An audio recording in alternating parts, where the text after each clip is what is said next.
Chers amis, je vous redis bonjour. Je vous invite à reprendre place, c'est déjà fait.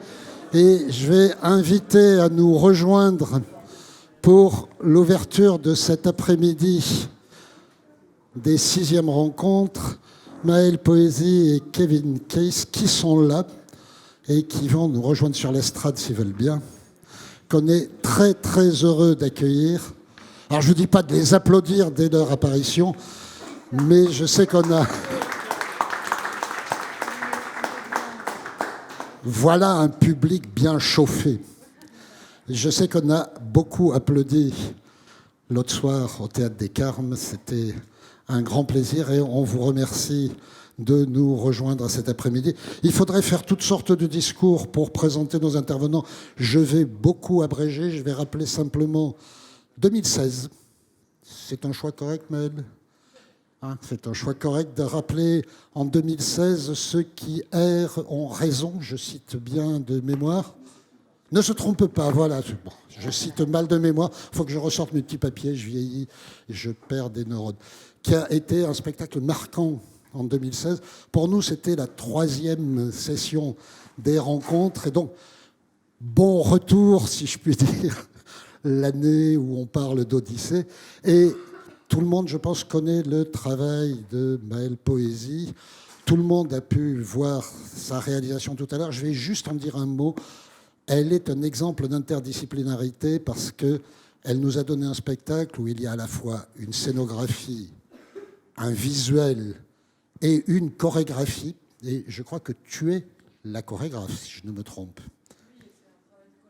Un travail de collaboration. Mais donc, tous les arts de la scène marchent ensemble et marchent avec le travail de Kevin, qui est auteur, qui est prof associé à l'Université de Bordeaux aussi, mais qui est principalement auteur, et lui aussi globe-trotteur, il pourrait parler des itinérances, et qui nous ont montré l'Énéide. Et je vais commencer par une première question très simple, c'est vous avez choisi les 6 premiers livres, et en plus vous avez fait des choix à l'intérieur de ces 6 premiers livres.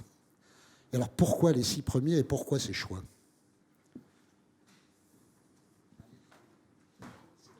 C'est moi qui commence.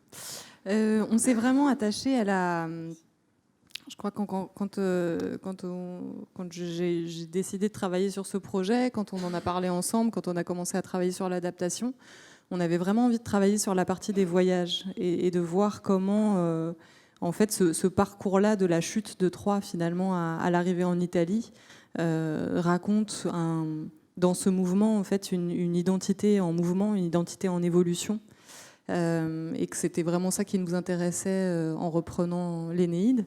Et après, évidemment, il faut faire des choix. C'est une œuvre tellement dense et immense qu'on a aussi fait tout un travail en fait de choix de fragments pour pouvoir raconter et re-raconter en fait, puisque le choix de l'adaptation, c'était aussi d'en faire une narration de la mémoire. C'est-à-dire d'organiser aussi la fragmentation du récit dans une non-linéarité et que finalement, suite à un travail que moi j'avais mené au Centre Primo Levi, tout un travail d'interview, un travail aussi autour de la question du récit, du souvenir, de la mémoire et de la mémoire traumatique, qu'on organise finalement une narration qui ne soit pas linéaire mais qui se reconstruise au fur et à mesure par bribes de souvenirs. Et comment le voyage ou l'exil, c'est comme un temps suspendu dans un non-temps et dans un non-espace. Et comment finalement, dans cette chose-là, la mémoire du voyage est quelque chose qui se rejoue sans cesse. Et ça a vraiment été notre ligne directrice sur la question de l'adaptation. Merci. Et alors, sur l'adaptation, vous avez dit adaptation. Et sur le texte même, il y a un moment où j'ai entendu, dans cet instant où Anchise dit à son fils « Regarde !»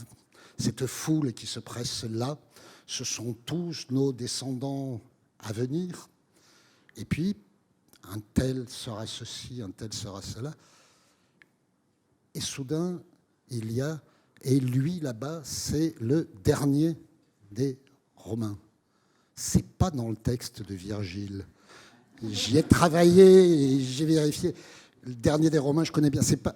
Pourquoi le dernier des Romains? Vous avez parfaitement raison, c'est pas dans Virgile. Je crois que ce qui était important pour nous, c'était comment travailler à partir de d'abord du remake homérique, c'est-à-dire en fait de travailler sur l'Odyssée de l'Énéide, et puis de voir comment cette grande narration des noms à la fin de la catabase, dans la rencontre avec Anki, c'était pas quelque chose qui était qui faisait des spectateurs les légataires des Romains, mais d'avoir aussi cette prise de conscience du grand écart entre la fin d'une civilisation et nous, et de travailler vraiment sur les écarts, sur la distance qui nous sépare. Ça, je vous en remercie beaucoup, à titre perso, mais par rapport à nos rencontres, on a insisté dans l'annonce même des rencontres qu'on ne souhaitait pas répéter des savoirs déjà établis. Et là, vous nous avez donné, sur ce petit détail pour moi, mais il y en a plein d'autres, un instant où il ne suffit pas de se dire que nous sommes les héritiers des Grecs et des Romains, mais il faut se rendre compte, Paul Valéry l'avait déjà dit, les civilisations sont mortelles, que c'est autre chose, que du coup, ça faisait une entrée dans la traversée des mondes qui était non seulement celle d'aînés, mais qui, pour nous, spectateurs, est l'occasion de traverser un monde passé qu'on revoit autrement. Mais je crois que, en fait, par rapport à cette chose-là, il y a une chose qui était importante pour nous, c'était que, pour moi, la question des réfugiés et de la migration, c'est une question qui va encore se poser beaucoup dans les années à venir. Donc ce n'est pas... Parce que tout le monde me pose la question, ah oui, donc ça parle de la mer Méditerranée aujourd'hui, des migrants d'aujourd'hui. Oui, et évidemment, ça fait écho, et bien sûr... Mais je pense que nous, on avait quand même la volonté d'inscrire ça dans quelque chose qui est dans un cycle en fait de renaissance et de fin de civilisation, et que ça pourrait très bien être un peu ce qui se profile pour nous, une fin d'étape en fait, une fin de parcours et la possibilité d'un renouveau peut-être ailleurs ou de changement, mais de voir comment le spectacle il s'inscrivait en métaphore de quelque chose de beaucoup plus global que juste de l'inscrire dans une temporalité fixe. Qu'elle soit reprendre les codes ou l'espace-temps virgilien, ou en fait de l'inscrire dans quelque chose de très actuel. C'était plutôt de l'inscrire dans la puissance métaphorique, dans la puissance du poème, et ce que ça peut porter pour l'avenir aussi.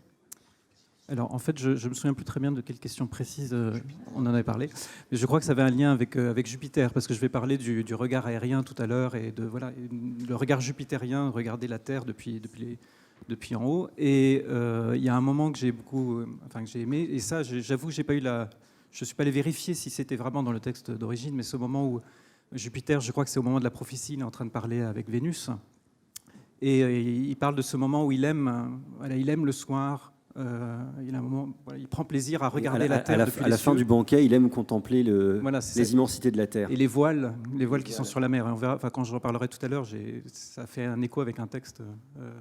Justement, les dieux, par exemple. Est-ce que, quand vous avez fait ce travail de sélection des éléments dans le texte, est-ce que vous accordez beaucoup de place aux dieux, par exemple, vous les gardez, en fait, les dieux dans le texte? Est-ce que ces dieux qui voient, qui ont ce pouvoir de voir les choses depuis le haut, est-ce que c'est quelque chose que vous avez pensé à les...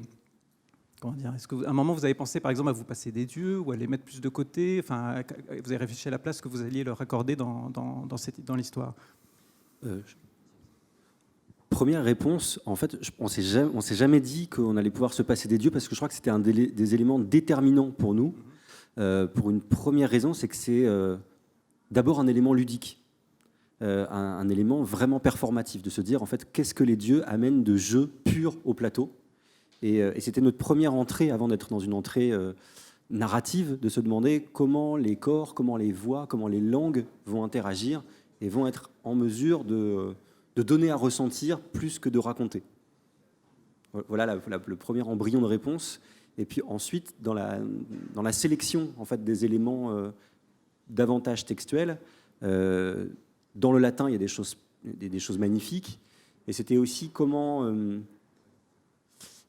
quel point de vue on donne à chacun. Et comment on donne une grille de lecture plus complexe que simplement des êtres suprêmes qui tirent les ficelles. Ce qu'on a essayé de mettre en place aussi, c'est une sorte d'attention particulière, de porosité avec les humains, avec ce qui s'y passe, et comment, pour les dieux aussi, on reste dans une dans une appréhension du voyage, dans la traversée des mondes. C'est-à-dire que certes, ils sont en hauteur, mais ensuite, ils sont derrière les vitres, pendant la catabase aussi, et ils ont cette faculté de pouvoir traverser les mondes eux aussi, et à travers eux, c'est aussi une autre forme d'itinérance, une autre circulation possible. Oui, non, je suis entièrement d'accord avec Kevin, mais il y avait aussi cette question scénique, en fait, c'est-à-dire de rendre l'invisible visible et de se poser vraiment cette question-là, quand on représente des dieux sur un plateau, qui sont les dieux sur un plateau, dans la vie en général, mais sur un plateau pas mal quand même. Mais, et du coup, c'est vrai que le choix s'est porté sur des danseurs aussi, qui parlent plusieurs langues, enfin, qui parlent leur langue maternelle au plateau. Et c'est vrai que cette envie-là, c'était aussi pour rendre compte d'un polythéisme, pour rendre compte d'un imaginaire plus ouvert peut-être et plus ancien même que la Grèce, que l'Énéide même, et puis d'avoir comme ça une ouverture imaginaire possible. Après, c'est vrai que cet enjeu de rendre l'invisible visible sur un plateau, je trouve que c'est quelque chose de très stimulant pour un metteur en scène. Donc c'était aussi un premier choix scénique aussi, de se dire, bon alors les dieux, comment on va faire, qu'est-ce qu'on va en faire. Je dois dire que votre Jupiter est très réussi. Mais moi, ce que je trouve très beau et très réussi dans le spectacle, et ça rejoint des questions en fait, qu'on se posait hier après-midi et puis ce matin à propos de l'exil, c'est ce que vous avez un peu dit, c'est que quand même le récit de l'Énéide, pendant très longtemps, on en a fait un récit fondateur de l'identité romaine, un grand mythe national de fondation de Rome, un peu équivalent à ce qu'aurait été la fondation d'Athènes par Thésée. Mais c'est un récit qui raconte une origine très bizarre, très, très étrange, puisque c'est d'abord un vaincu qui est, on peut dire, d'origine phrygienne, et puis surtout qui n'arrive pas à Rome. En fait, il arrive à Lavinium, et c'est pas tout à fait Rome. Et il y a toute cette question autour de ce que les Romains appelaient l'origo, qui est ce lieu d'origine qui en fait est extérieur à Rome, l'endroit où Énée s'est installé. Donc c'est une origine qui est en même temps impure, métissée, évidemment. Et cette question-là, bon, et puis c'est aussi la question du rapport au grec, parce que vous l'avez dit, c'est un remake quand même, l'Énéide.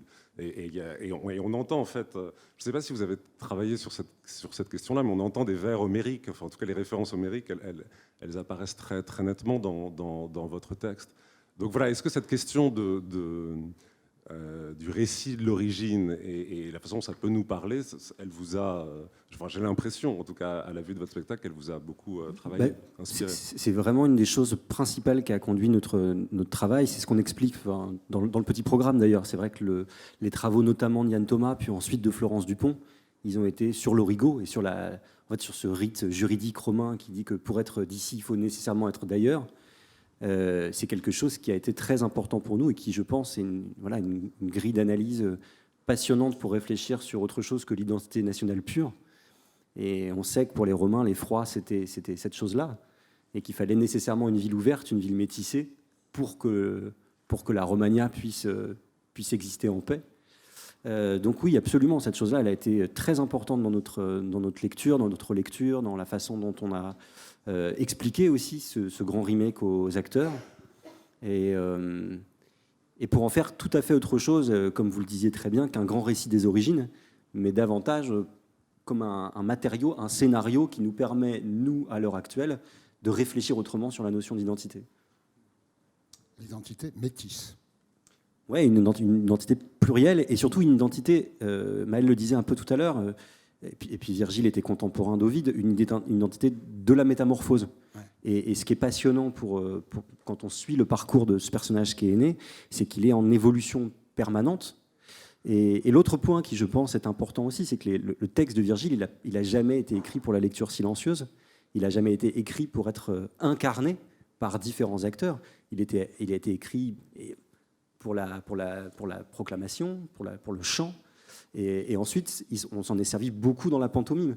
C'est-à-dire qu'en fait, c'était l'archimime qui vocalisait toutes les voix. Et en fait, à travers la voix d'Énée, c'était toutes les voix des personnages rencontrés qui étaient présentes. Et c'est ça la virtuosité. La virtuosité d'Énée, c'est un personnage qui mue en permanence. jusqu'à arriver, effectivement, comme vous le disiez très bien, qui est le héros qui n'a pas fondé Rome, qui a fondé Lavinium, et de se dire que Rome ne s'est pas fondée en un peuple. Alors, Virgile écrit en latin, donc moi j'ai travaillé vraiment sur le latin, même si en tant qu'helléniste aussi, et puis en ayant beaucoup traduit l'hexamètre dactylique d'Homère, c'est des choses qui m'ont été très importantes. On a beaucoup parlé avec Maëlle de l'importance de la rythmique, et de voir comment cette rythmique-là, en fait, elle pouvait inspirer. Moi, ça fonctionne le texte comme des sortes de pavés, de vers blancs, mais des possibilités de rythme, de souffle. Mais dans le spectacle, comme ils ne parlent pas tous français, le rapport à la rythmique, il est différent, effectivement, en farsi ou en espagnol ou en italien. Ça ne se rythme pas pareil. Et ça, c'était un travail qui était, à mon sens, puis on en a beaucoup parlé, riche, parce que ça permet d'entendre différentes manières de musicaliser le poème. Vous dites, comment avez-vous fait pour aboutir à ces textes en farsi, en italien, en espagnol? Les avez-vous fait traduire? Parce que vous avez fait vous-même une version de Virgile, et donc vous avez fait traduire votre version. Ça, c'est ma première question. Et comment ça a été, c'est un peu la même chose, de travailler avec des gens qui ne se comprenaient pas forcément, et en outre, enfin c'est une interdisciplinarité totale, des gens qui parlaient des langues différentes, et certaines qui étaient danseuses professionnelles. J'ai su que votre merveilleuse Junon était une danseuse de Pina Bausch, et donc pas au départ une actrice. Vénus aussi était une danseuse, mais une actrice en même temps, et il y avait des acteurs. Donc, par exemple, pour les danses, il y avait des gens beaucoup plus armés techniquement que d'autres. Comment vous avez fait fonctionner toute cette équipe?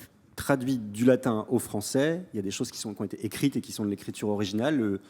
L'enjeu, c'était que le maillage soit suffisamment fin et discret pour pas être audible.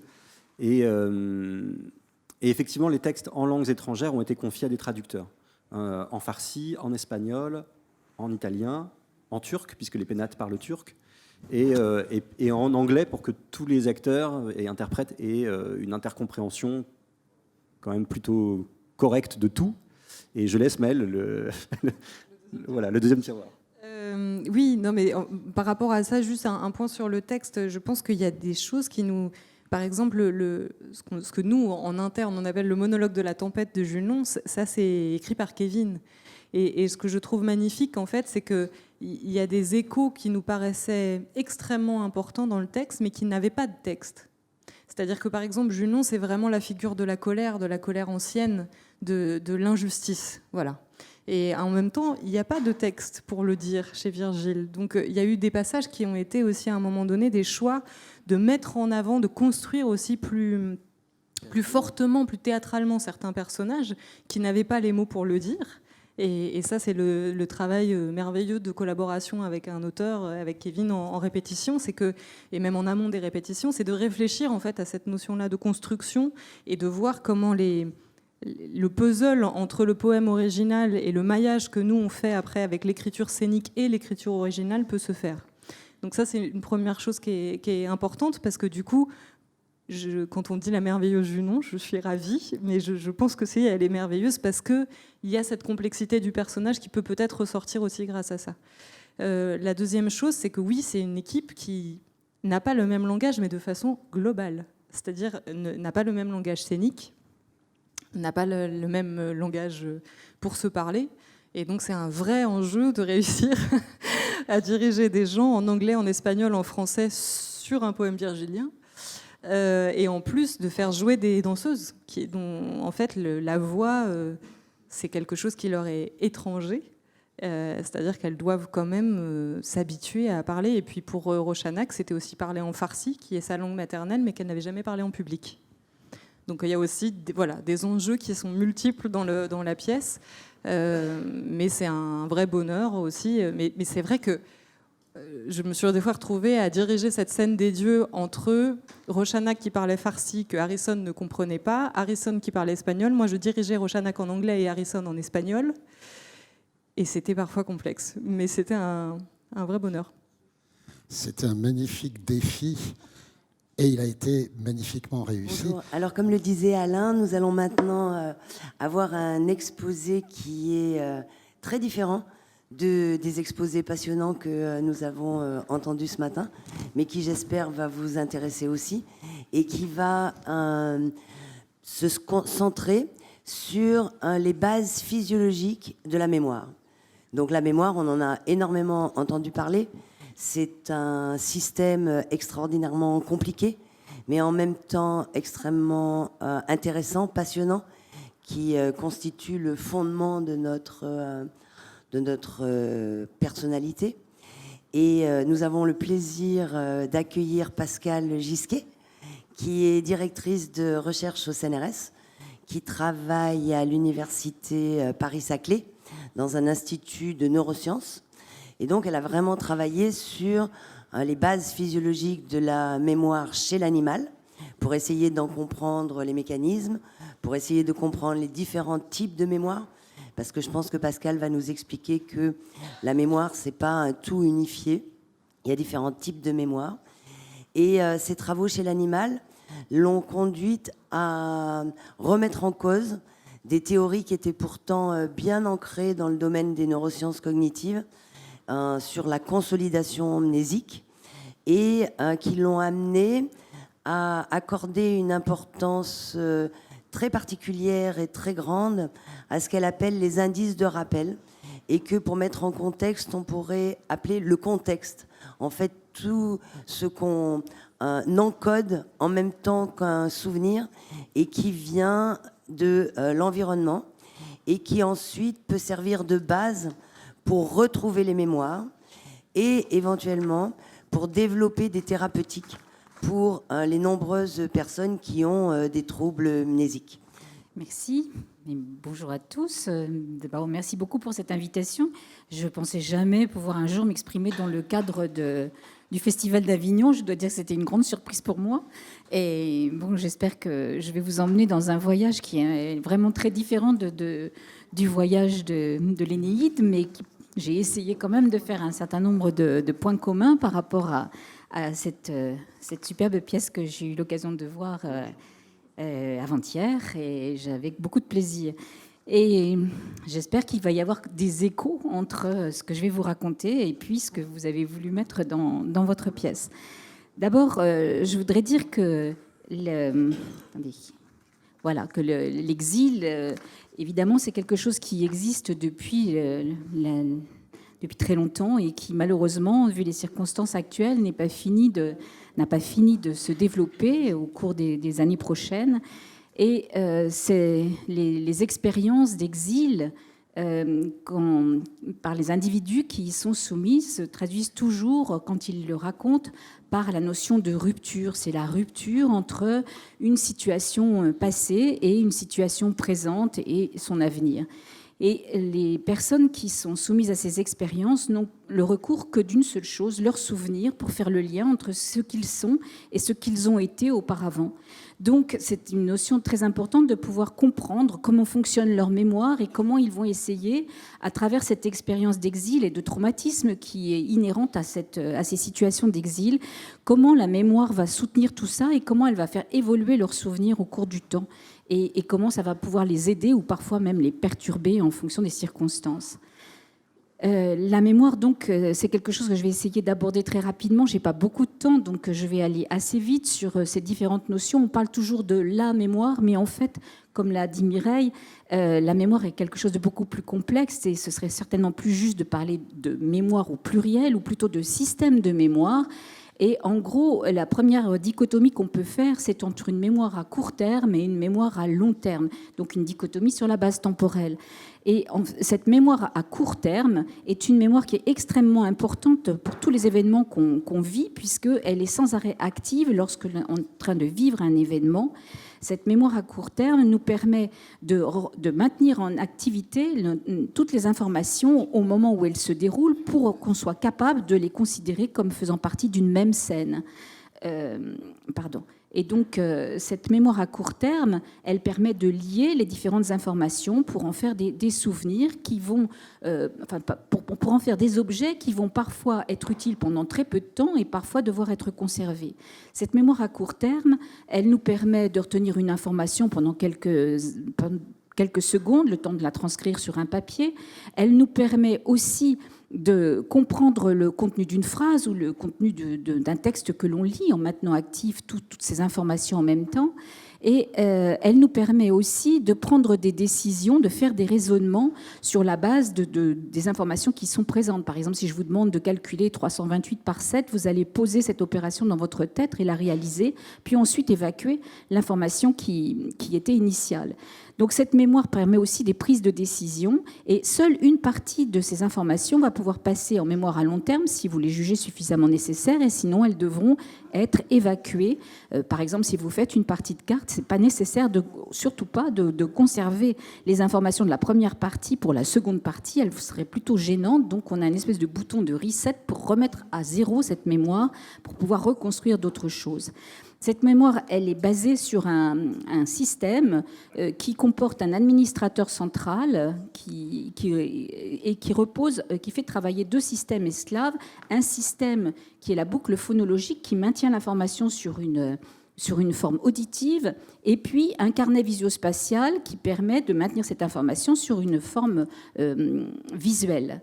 Et si on regarde un peu, je vais très rapidement, évidemment, les structures cérébrales qui sont impliquées dans cette mémoire à court terme, on trouve l'administrateur central dans le cortex préfrontal, et puis l'aire de Wernicke et de Broca pour le carnet pour la boucle phonologique, et puis des aires en relation avec le cortex visuel pour le carnet visio-spatial. Cette mémoire à court terme, on trouve de l'autre côté une mémoire à long terme, c'est-à-dire une mémoire qui va être capable de stocker et de conserver nos souvenirs et nos capacités. Comme je vous l'ai dit, il y a plusieurs types de mémoire et à l'intérieur de la mémoire à long terme, on va distinguer deux types de mémoire, la mémoire déclarative et que l'on peut déclarer et la mémoire non déclarative, qui est plutôt une mémoire inconsciente que l'on va acquérir de façon plus ou moins consciente et que l'on va restituer de façon plus ou moins consciente. Dans cette mémoire non déclarative, on retrouve toutes sortes de capacités qui vont nous aider à assurer notre quotidien. Si vous marchez, vous ne réfléchissez pas à la façon dont vous marchez. Et pourtant, si vous devez réapprendre à marcher parce que vous avez été blessé, vous vous rendez compte que vous devez réenclencher votre conscience pour apprendre à marcher. Donc vous introduisez des automatismes qui vous permettent de faire marcher cette mémoire non déclarative. Et cette mémoire est extrêmement importante parce qu'elle va soulager, elle va nous permettre d'acquérir des tas de compétences qui vont nous aider dans la vie courante et soulager notre conscience pour la laisser libre de s'occuper d'événements qui nécessitent la conscience et qui, du coup, va requérir nos capacités attentionnelles. Donc, dans cette mémoire, on va trouver des différentes capacités, comme les conditionnements classiques. On a de nombreux conditionnements classiques. Quand vous voyez une lumière rouge, vous avez tendance à vous arrêter. Quand vous entendez une sirène, vous avez tendance à fuir. Tout ça, vous ne savez pas quand vous l'avez appris, mais ce sont sur la base de conditionnements qui vont régler vos comportements. Donc, ils sont bien une base de mémoire, mais c'est une mémoire de l'action, et c'est une mémoire qui passe par l'action et pas par la parole. Et il y a dans cette mémoire toute la mémoire procédurale, celle qu'on met en jeu tout le temps, quand on apprend à faire ses lacets, quand on apprend à taper sur un ordinateur ou à jouer d'un instrument de musique. Toutes ces mémoires procédurales qui sont en fait les automatismes qu'on va mettre en route sans arrêt dans notre vie, sans s'en rendre compte, avec un rappel inconscient. Face à cette mémoire non déclarative, on va trouver une mémoire déclarative. Non, pardon, j'ai la mémoire procédurale, le système de mémoire procédurale. Vous voyez sa localisation dans le cerveau ici. C'est notamment le striatum, avec notamment le noyau codé et le putamen, et puis aussi le cervelet qui va être impliqué dans la motricité fine et dans la coordination. Vous voyez que ce ne sont pas les mêmes structures que celles qui intervenaient dans la mémoire à court terme, par exemple. Et l'autre mémoire, la mémoire déclarative, eh bien, elle se compose encore en deux éléments, qui est d'abord la mémoire des faits, c'est-à-dire la mémoire de nos connaissances générales. Et ça, on les partage largement les uns avec les autres. C'est Rome est la capitale d'Italie, l'Énéide a été écrit par Virgile, c'est il y a 365 jours dans l'année. On partage ces éléments, sont des vérités. On les retrouve sans aucun effort, donc c'est un rappel inconscient. et c'est largement partagé par l'ensemble des individus. L'autre mémoire déclarative, c'est la mémoire des événements. C'est vraiment la mémoire qui répond à la question « je me souviens ». C'est ce qu'on entend en général par la mémoire. C'est cette mémoire-là, justement, qui va être à l'œuvre dans les notions d'exil et de traumatisme dont on va parler. Et donc, je vais revenir un petit peu plus en détail sur cette mémoire. La mémoire déclarative, elle est portée par un réseau structural différent des précédents, qui comporte notamment une structure qui s'appelle l'hippocampe, que vous voyez ici en violet, et qui est représentée ici, et vous voyez la forme de l'hippocampe, d'où est tiré son nom. Et vous voyez également un petit renflement rouge à la fin de l'hippocampe qui s'appelle l'amygdale, dont on va reparler, qui, elle, est une structure importante pour le codage des émotions. Voilà la localisation de l'hippocampe chez l'homme. Et puis la façon dont ces systèmes de mémoire s'organisent. Donc vous reconnaissez au centre une mémoire vraiment capitale qui est la mémoire à court terme, la mémoire procédurale, la mémoire de l'action qui est ici, et la mémoire à long terme, la mémoire des faits et des événements. Et la mémoire à court terme sert d'intermédiaire entre ces différents éléments.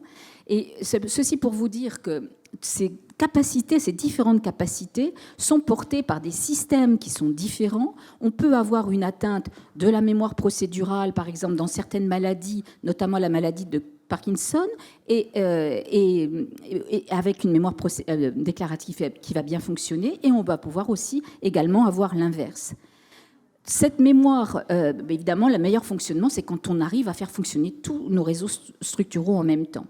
Cette mémoire déclarative, elle a des caractéristiques qui sont particulières. C'est une mémoire autobiographique et elle est dans un certain contexte spatio-temporel, c'est-à-dire qu'elle comporte des étiquettes qui va permettre de reconstruire le souvenir au moment où on va en avoir besoin. Ça se passait où ? Ça se passait quand ? Ça se passait avec quel type d'émotion ? Et c'est toutes ces différentes étiquettes que j'appelle les indices de rappel qui vont être à l'œuvre au moment de la reconstitution de ces éléments autobiographiques. L'émotion est un facteur qui renforce la mémoire. Évidemment, on sait que tous les événements qui sont fortement émotionnels sont teintés d'émotions et c'est eux qui vont nous permettre de renforcer notre mémoire autobiographique. On a des caractéristiques comme les mémoires flash, les flashbulb memory. On se souvient très bien de ces événements qui nous ont tous marqués. On se souvient non seulement des événements, mais certainement aussi des conditions dans lesquelles sont intervenus ces événements. Donc c'est une mémoire qui montre bien à quel point l'émotion va jouer un rôle dans cette mémoire autobiographique. Et évidemment, dans le cas de l'exil, on va avoir des émotions qui sont très fortes, ces émotions même trop fortes, qui vont parfois se transformer en traumatisme. Et le traumatisme peut conduire à des pathologies, notamment le trouble de l'état de stress post-traumatique, qui est une pathologie particulière lorsque les sujets sont exposés à des stress trop intenses qui vont mettre en péril leur vie ou être témoins d'événements qui vont mettre en péril la vie d'autrui et qui interviennent dans des conditions de guerre, d'attentats, de viols. Et elles se traduisent par des reviviscences extrêmement fréquentes des événements traumatisants qui sont mis en jeu à chaque fois que l'individu va être confronté à des éléments, des indices de rappel qui vont lui rappeler son traumatisme. Et à chaque fois, l'émotion qui va être suscitée par ces indices de rappel va être aussi violente que celle qui a été mise en jeu lors de sa réalisation initiale. Et c'est pourquoi cette pathologie est une pathologie très durable, difficile à soigner, et elle entraîne toutes sortes de conséquences, comme un retrait pour ne pas rencontrer ces indices, un isolement, des troubles du sommeil, des problèmes de concentration, et parfois même des difficultés pour exprimer ce qui s'est réellement passé. Je passe sur celle-ci puisque je suis plus grand-chose à faire. Donc les indices de rappel, bien évidemment, ça vous évoque tout de suite la Madeleine de Proust, qui est capable d'évoquer toutes sortes de... C'est son enfance à la suite d'une Madeleine, mais c'est aussi Aîné qui, à la suite de la vision de sa tête de cheval, va se souvenir de tout ce qui s'est passé au moment de son voyage qui démarre à Troyes. Et évidemment, ce qu'il faut... Quelque chose qui est très important, c'est que quand on réactive ces souvenirs, quand on les reconstruit, ils sont malléables. C'est très important parce que ça nous permet de réactualiser nos souvenirs. Ça permet aussi d'introduire parfois de fausses informations au moment où on va reconstruire nos souvenirs. Ça dépend de notre état dans lequel on est. Donc un événement va pouvoir être ressenti moins traumatique ou plus traumatique en fonction de l'état dans lequel on est au moment où on réévoque ce souvenir. Et puis ça explique aussi qu'on peut induire des faux souvenirs lorsque des personnes vont essayer de vous convaincre convaincre d'informations qui sont fausses et de les introduire au moment de la réactivation. Et bien évidemment, les personnes soumises à l'exil vont être soumises aussi à cette possibilité de faux souvenirs, de souvenirs qui vont dériver en fonction du moment où ils vont les réévoquer et au moment des conditions. Et en se servant de cette capacité de malléabilité des souvenirs, on a essayé de mettre au point, d'abord chez l'animal, puis ensuite chez l'homme, un traitement qu'on a appelé le remodelage émotionnel, qui consiste à bloquer la réactivité émotionnelle avant de proposer des indices de rappel qui vont réactiver le souvenir traumatique. Lorsque le souvenir traumatique va être réactivé, il va l'être dans toutes ses composantes, sauf la composante émotionnelle qui va être bloquée.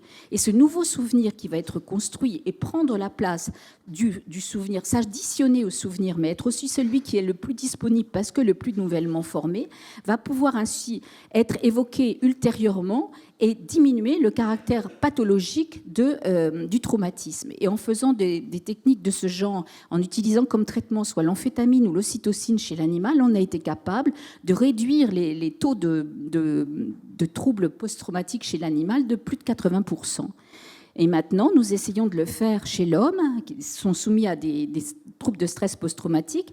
La première étape, c'est de déterminer les différents indices de rappel qui sont les plus à même de réactiver leur traumatisme, et puis ensuite de leur délivrer un traitement au cours d'une séance de remodelage, qui va, ici, c'est de l'ocytocine qu'on injecte, qu'on présente par spray nasal, et on leur présente avant de réactiver au moyen de ces indices de rappel le traumatisme, avec la possibilité donc de reconstruire ce souvenir avec une composante émotionnelle plus faible. Et ce traitement se révèle relativement efficace, enfin pour l'instant très efficace chez l'homme, et on essaye maintenant de faire des essais cliniques pour montrer son efficacité.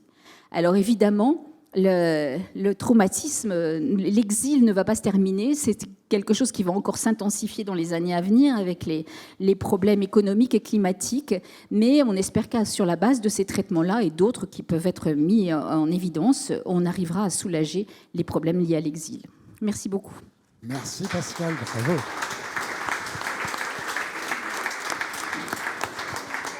Oui, non, c'est vraiment passionnant. Moi, j'adore. C'est vrai que c'était un travail. Moi, j'avais rencontré des médecins qui travaillent au centre Primo Levi sur cette question-là, évidemment, et sur la question de soigner justement le traumatisme et les différentes techniques possibles. Et c'est vrai que la question de la réminiscence, c'est quelque chose qui nous a beaucoup touchés, beaucoup intéressés. Et nous, après, notre biais, c'est vraiment de lui trouver une traduction scénique. C'est-à-dire de voir comment finalement on ouvre le spectacle avec cette question de la...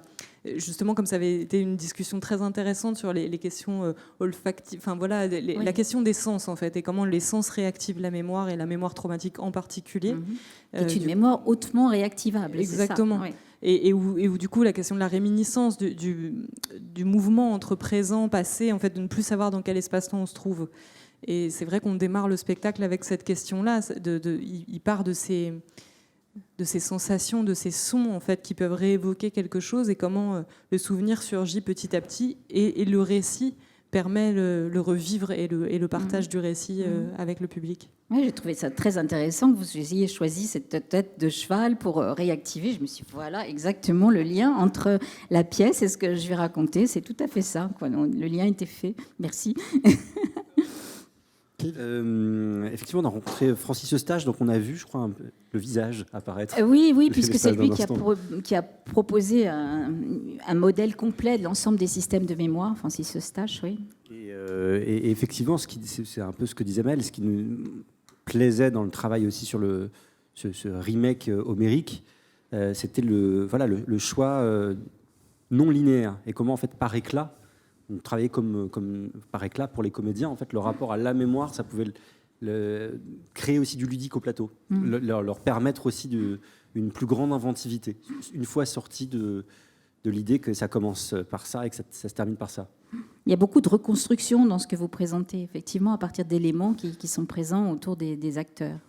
Oui, puis il y a la question des réminiscences, le réveil de Aîné, il est toujours au même endroit, il est toujours accompagné du même son. Bon, ça c'est pour les fins connaisseurs du spectacle qui l'ont vu plusieurs fois. Mais il y a cette question de la boucle, en fait, du cycle qui se répète et qui revient. Et dans son réveil, on ne sait jamais si on est dans son temps présent ou dans un temps passé. Et ça, c'était vraiment une volonté de construction aussi de narration.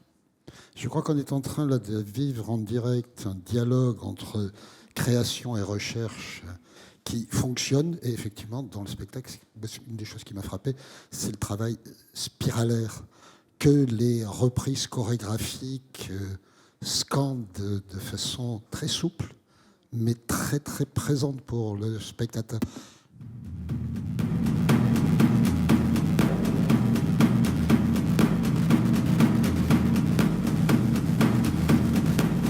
Nous partons en petit groupe. Créuse, mon épouse, est derrière moi. Je sens le poids de mon père sur mes épaules et mon fils, minuscule.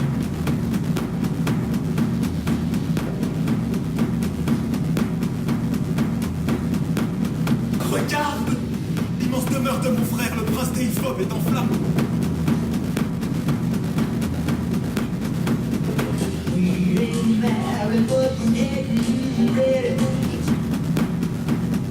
No desates tu ira contra los troyanos. Que cantarin Josie as on Hamburg.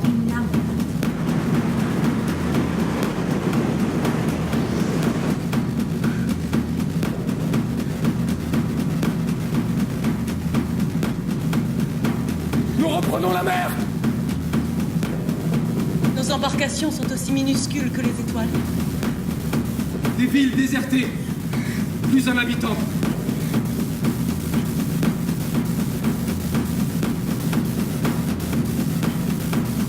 Dimmi quale terribile misfatto mio figlio ne è stato capace di offendere te!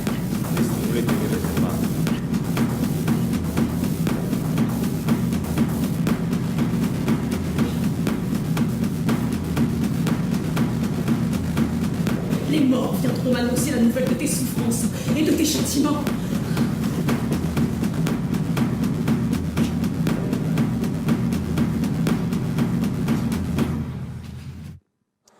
Donc voilà, je vous remercie beaucoup. Alors c'est un peu difficile pour moi aujourd'hui, c'est un peu difficile d'enchaîner sur des questions de génétique des populations humaines et d'anthropologie génétique après ces différents brillants exposés dans différentes disciplines. Et bon, pour faire un petit lien, là où quelque part je m'inscris dans une question de mémoire, c'est qu'on va, comme je vais essayer de vous le montrer, pouvoir se servir de la génétique d'une certaine façon lorsqu'il n'y a plus de mémoire.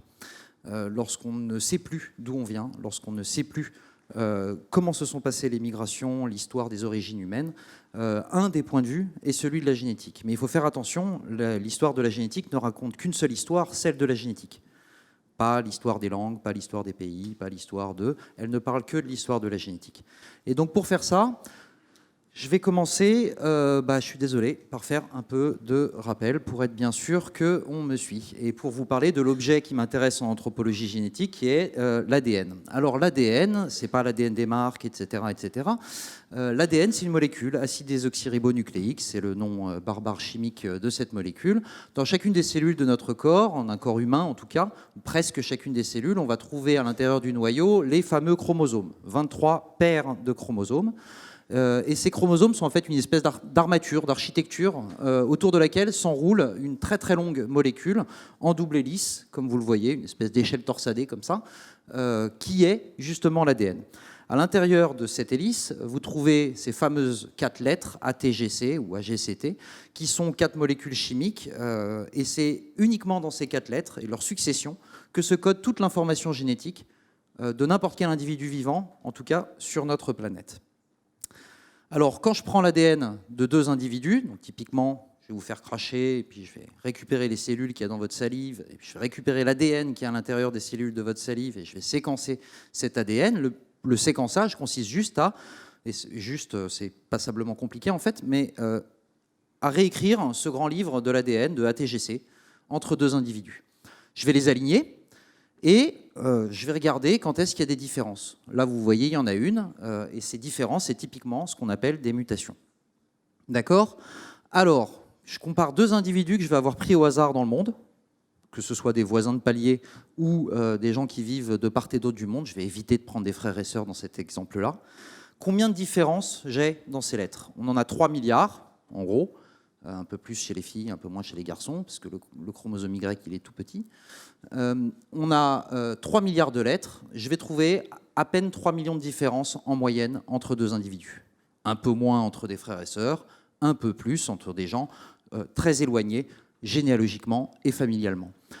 Ça fait 0,1% de différence en moyenne entre deux individus à l'échelle du génome entier.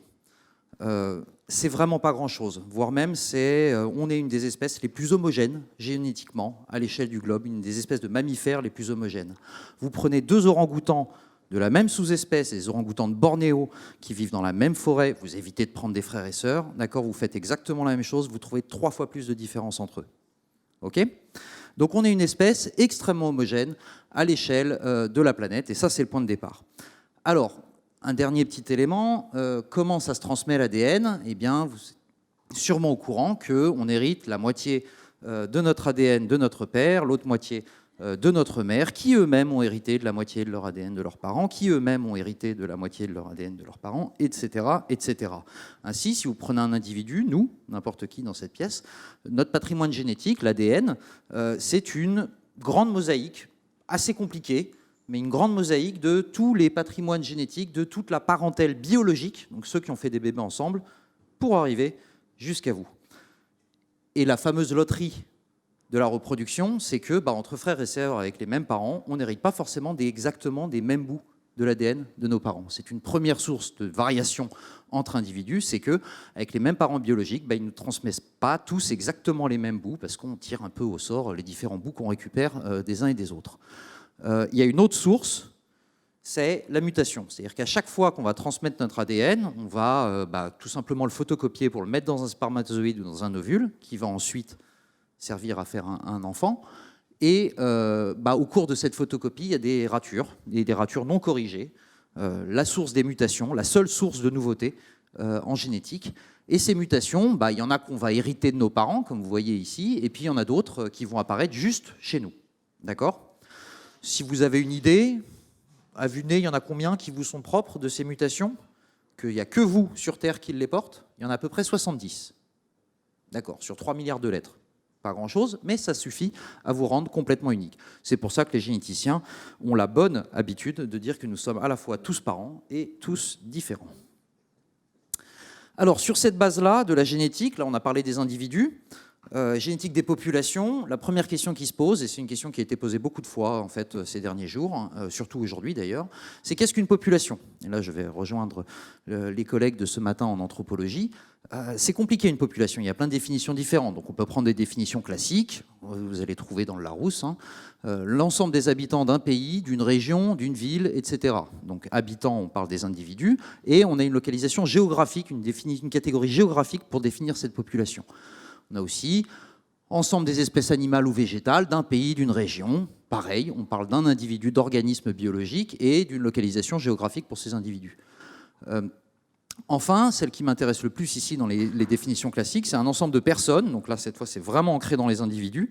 Ce n'est pas des gens qui habitent, ce n'est pas des espèces, c'est des personnes qui constituent dans un espace donné, encore une fois cette notion géographique, une catégorie particulière. Ok, en génétique des populations, la définition, elle est clairement plus simple en fait. Une population en génétique des populations, c'est un groupe d'individus de la même espèce, ok, jusque-là ça va, plus susceptibles de se reproduire ensemble qu'avec d'autres groupes d'individus de la même espèce. Donc c'est une définition relative, rapport à l'autre, d'accord ? Et vous voyez qu'il n'y a pas d'ancrage géographique. Vous pouvez être né de part et d'autre du monde, si vous reproduisez ensemble, vous faites a priori partie de la même population. En revanche, faut être lucide, la probabilité qu'on se reproduise avec quelqu'un qui ne soit pas très très loin de chez nous est plus grande que celle de se reproduire avec quelqu'un à l'autre bout du monde. Mais encore une fois, cette histoire de géographie, pour un généticien des populations comme moi, c'est une catégorie, c'est un prisme de lecture. L'ADN, je le compare, je trouve des différences, 0,1%. Il n'y a pas marqué français, il n'y a pas marqué telle ou telle religion, il n'y a pas marqué africain ou européen, il y a juste les différences de l'ADN. Toutes ces autres différences dont je viens de vous parler, ces exemples, sont des éléments de catégorisation que je vais appliquer à mon génome. Et donc, en fait, tout ce qu'on va regarder en génétique, dans la reconstruction de l'histoire, de ces histoires généalogiques, comme je vous l'ai montré, d'où viennent ces petits bouts d'ADN qu'on a hérités de nos parents, et ainsi de suite, etc., eh bien, en fait, c'est une histoire génétique exclusivement, et je vais avoir besoin d'autres éléments, typiquement de catégorisation anthropologique, pour donner une interprétation qui peut être sujette à question même si les résultats sont fixes. Alors, pour exemplifier ça, je pourrais prendre plein d'exemples très à la mode en ce moment, mais je vais essayer de sortir un peu du contexte, et puis c'est aussi, on m'avait demandé de parler de mes travaux sur l'Afrique centrale, et donc, on va essayer de se décentraliser pour bien comprendre ces problèmes de catégorisation et de quand même, malgré tout, ce que peut nous apprendre la génétique. Et pour ça, je vais vous parler de l'origine des populations pygmées d'Afrique centrale. Alors, on est dans la forêt, tout ça, les océans, les mers, l'Odyssée, c'est pas top de faire un lien, mais en fait, il y en a un super facile. C'est quoi l'origine des pygmées? C'est un mot grec. C'est une mesure de taille avec donc les traductions sont variables. De grec ancien, en général, c'est une petite taille, au d'une coudée. C'est une coudée ou la mesure le volume du poing fermé, le plus classiquement, mais il y a des spécialistes qui pourront me reprendre là-dessus. La première fois on se sert de ce terme pour désigner une population anthropomorphe, c'est dans l'Iliade, chant 3 au début, les 6 premiers vers, où Homère nous parle des Troyens qui s'avancent sur la plaine pour aller guerroyer contre les Achéens, tels les grues migratrices qui fondent sur le peuple des Pygmées qui vivent quelque part de l'autre côté de l'océan. Point. Voilà. Les Pygmées, c'est ça, historiquement. C'est des gens qui vivent de l'autre côté de l'océan, qui ne sont pas très grands et qui sont en guerre avec les oiseaux.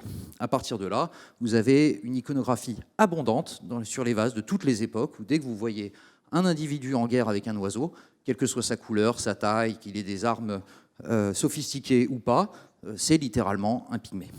Ok. À partir de là, Homère étant ce qu'il est, il y a Aristote aussi qui a dit qu'Homère avait raison, les Pygmées ça existe. Donc à partir de là, en Europe, on est foutu, entre guillemets, forcément on cherche les Pygmées. Et tout le monde a cherché les Pygmées. Marco Polo cherche les Pygmées. Alors évidemment, il ne les trouve pas, mais ils sont toujours de l'autre côté, là où on n'a pas encore visité. Et on arrive à la période des grandes découvertes, avec des cartographies, où on va représenter un certain nombre de mythes, de légendes ou de choses qu'on pense être vraies, juste de l'autre côté du monde connu. Donc là, on a un portulan, une carte de marine, le nord est au sud, comme c'était le cas dans la plupart des normes jusqu'au 19e siècle. Vous êtes au Canada, comme ça, et vous voyez des gens en guerre avec des oiseaux, et puis pour être bien précis, on a même écrit carrément Pygmée, et puis décrit comment est-ce que ces gens vivent. Évidemment, on n'a pas rencontré des gens qui sont en guerre contre les oiseaux. Vous l'avez plus classiquement sur les globes de Coronelli, la deuxième version des globes de Coronelli, vous l'avez au centre de l'Afrique centrale, vous retrouvez, encore une fois, ces Pygmées en guerre avec les oiseaux. Souvent, en général, à côté, vous avez des centaures ou d'autres choses comme ça. Donc on ne les connaît pas, mais on ne remet pas en parole le poète, et les Pygmées existent. Et à partir de là, il faut attendre la deuxième moitié du 19e siècle pour que des voyageurs, à travers l'Afrique centrale, rencontrent des populations de petite taille. On n'est pas du tout dans du nanisme ou dans des syndromes pathologiques de la stature. C'est une réduction relativement à proportion quasiment égale de la taille adulte. Ils rencontrent des gens comme ça. Et Georg Schweinfurt, qui est un botaniste allemand assez classique en Ituri, lui, dans ses récits de voyage, parle des Pygmées d'Homère. Il a trouvé les Pygmées d'Homère. De l'autre côté, exactement en même temps, Paul du Chahut, qui est un Américain, qui a donné son nom au massif de montagne au Gabon, lui dit qu'il rencontre les nains au Bongo. Bon, lui, il fait un flop littéraire, alors que Georg Schweinfurt fait un best-seller. La deuxième édition de Paul du Chahut parle des Pygmées au Bongo, et c'est parti, il fait un best-seller aussi. Donc voilà. Et c'est très prégnant dans nos sociétés. Enfin, moi, j'ai l'habitude, il n'y a pas une semaine qui passe sans qu'il y ait les Pygmées, qu'il y ait une référence ou une autre. Il y a les chansons de Nougaro également avec les Pygmées. Enfin, c'est vraiment un classique. Dans la dernière moitié du 19e siècle, donc on a tous les explorateurs qui vont rencontrer des populations de petite taille. Encore une fois, il y a plein d'autres gens autour, il n'y a pas que des gens de petite taille, qui vont rencontrer plein de populations de petite taille et qui vont les désigner comme Pygmées, en référence évidemment à Homère et à leur faible stature. Évidemment, ces gens, ils ne s'appellent pas Pygmées, ils ne parlent pas le grec ancien et ils n'ont pas lu Homère, en tout cas à l'époque. Donc ils s'appellent Aka, Baka, Koya, Toi, Tswa. Il y a même des populations dont on ne connaît toujours pas le nom endogène puisqu'il est secret.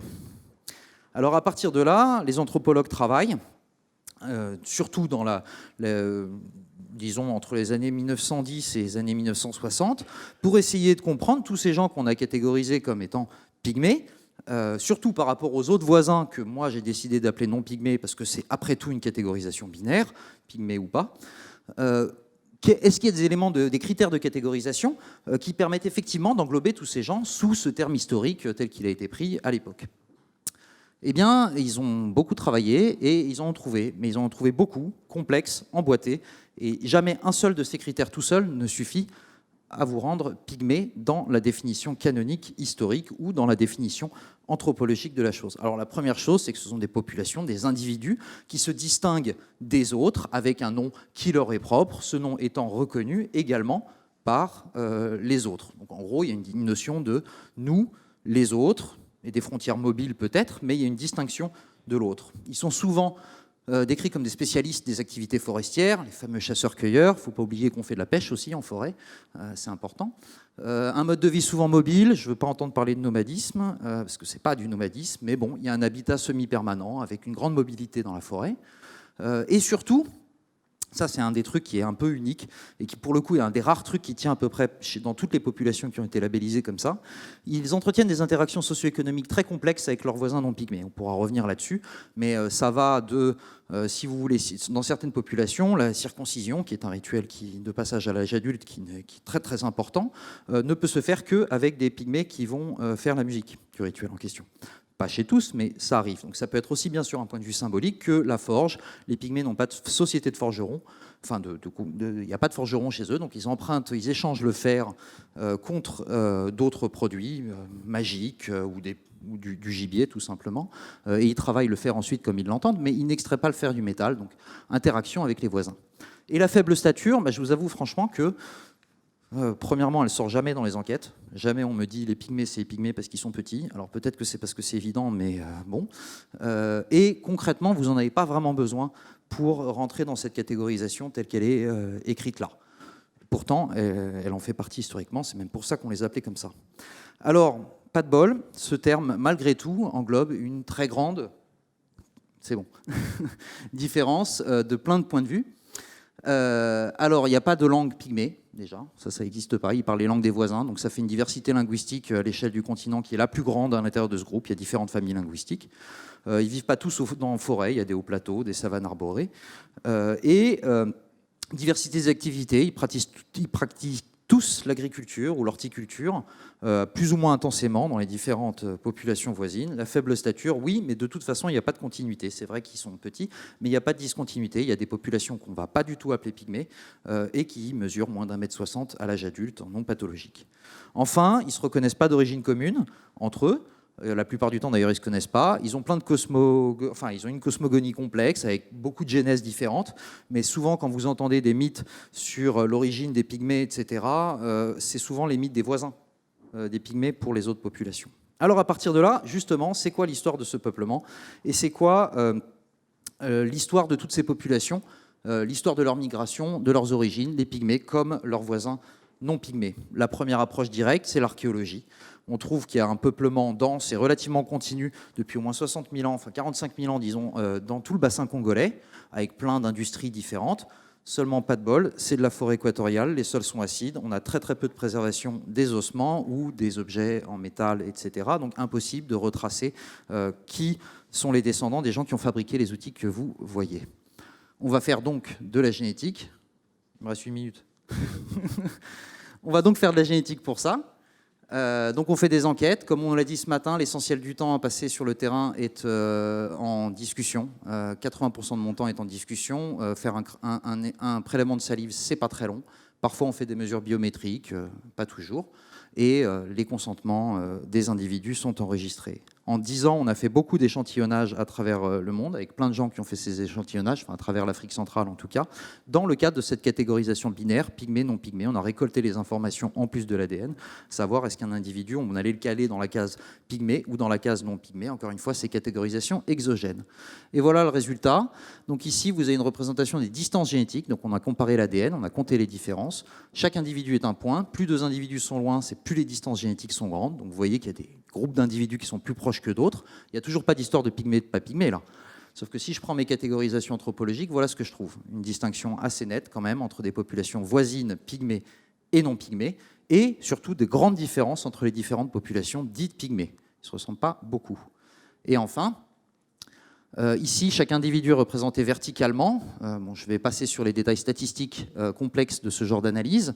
Il n'y a pas d'information de population, de pygmées, non pygmées. On regarde juste à quel point les gens se ressemblent. Plus vous avez les mêmes distinctions de couleurs, plus vous vous ressemblez. Et ce que vous trouvez ici, c'est des patterns de métissage, en fait, des métissages asymétriques.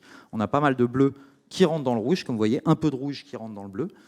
Et typiquement, ce sont des métissages asymétriques des non-pygmées vers chacune de ces populations pygmées, asymétriques et variables d'une population pygmée à l'autre. Ils se métissent différemment. Alors, on va passer. Donc, comment ça se passe? C'est des règles socioculturelles de discrimination contre les mariages dans un contexte patrilocal qui fait que les femmes vont vivre chez leurs époux. Et donc, ça fait des enfants métis, mais ça doit faire du rouge dans le bleu, pas le contraire. Eh bien, en fait, quand il y a des divorces ou la mort des maris, les femmes reviennent dans leur village avec leurs enfants, et c'est comme ça qu'on arrive à ces métissages asymétriques. Plus les populations se discriminent entre elles, moins il y a de métissage. Et la question des origines, et c'est fini. Donc on le teste formellement, une fois qu'on a fait cette description, on teste formellement est-ce que les gens ont une origine commune ou une origine indépendante. À gauche, vous avez une origine commune de toutes les différentes populations pygmées, à droite, une origine indépendante. On va regarder qu'est-ce qui colle le mieux à nos données, statistiquement évaluer qu'est-ce qui colle le mieux à nos données. Et on trouve qu'il y a une origine commune relativement récente, c'est assez solide d'ailleurs, il y a à peine 3000 ans pour l'ouest du bassin congolais, entre toutes ces populations qu'on appelait pygmées, qui parlent des langues différentes, qui ont des diversités génétiques assez importantes. La source de leur différenciation génétique est le fait qu'elles se métissent de manière hétérogène avec les voisins non pygmées. Vous métissez plus ou moins, vous êtes plus ou moins distant avec le reste de la population. Et je vous remercie. Peut-être que vous n'êtes peut-être pas spécialiste des Tutsis et des Hutus, mais j'aimerais bien avoir votre avis sur justement cette catégorisation. Alors, celle-là, elle est une couche qui est peut-être moins poétique au sens homérien du terme. Ce sont des catégories construites. Ce sont des catégories construites par le colon à des fins administratives. Elle recouvre, comme d'habitude, l'administrateur colonial surtout, a une nécessité d'efficacité. Donc elle retrouve un certain nombre de catégories qui, elles, sont plutôt d'ordre socio-économique, avec des éleveurs ou des agriculteurs. Ces catégories-là, elles recouvrent un peu celle-ci, donc on peut s'imaginer qu'il y a une réalité de cette catégorie, mais surtout elles deviennent autoréalisatrices dans la construction de la colonisation, à la fois par les Anglais, les Belges. Les Français n'ont pas été trop innocents non plus dans le maintien de ces catégories. Il y en a d'autres, en fait. Il y a les Tois, notamment, qui est une catégorie, un des groupes pygmées dont on parle, au Rwanda, qui est aussi une des catégories ethniques qu'on a en Ouganda, sous la carte d'identité, je veux dire, et qui n'a pas été trop l'objet, au cours du génocide, de ce genre de conflit.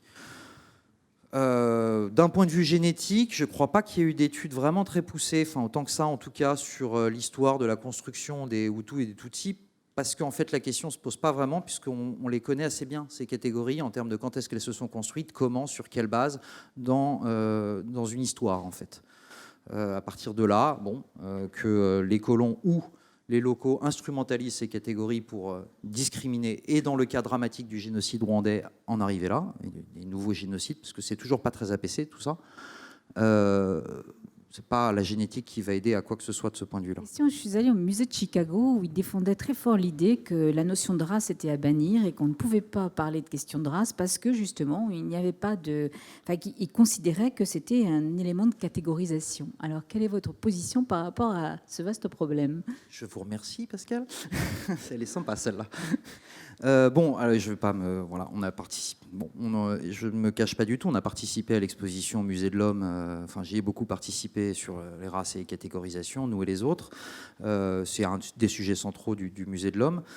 Pendant longtemps, les généticiens ont dit qu'à cause des 0,1%, là, c'est super faible, il n'y a pas de race humaine.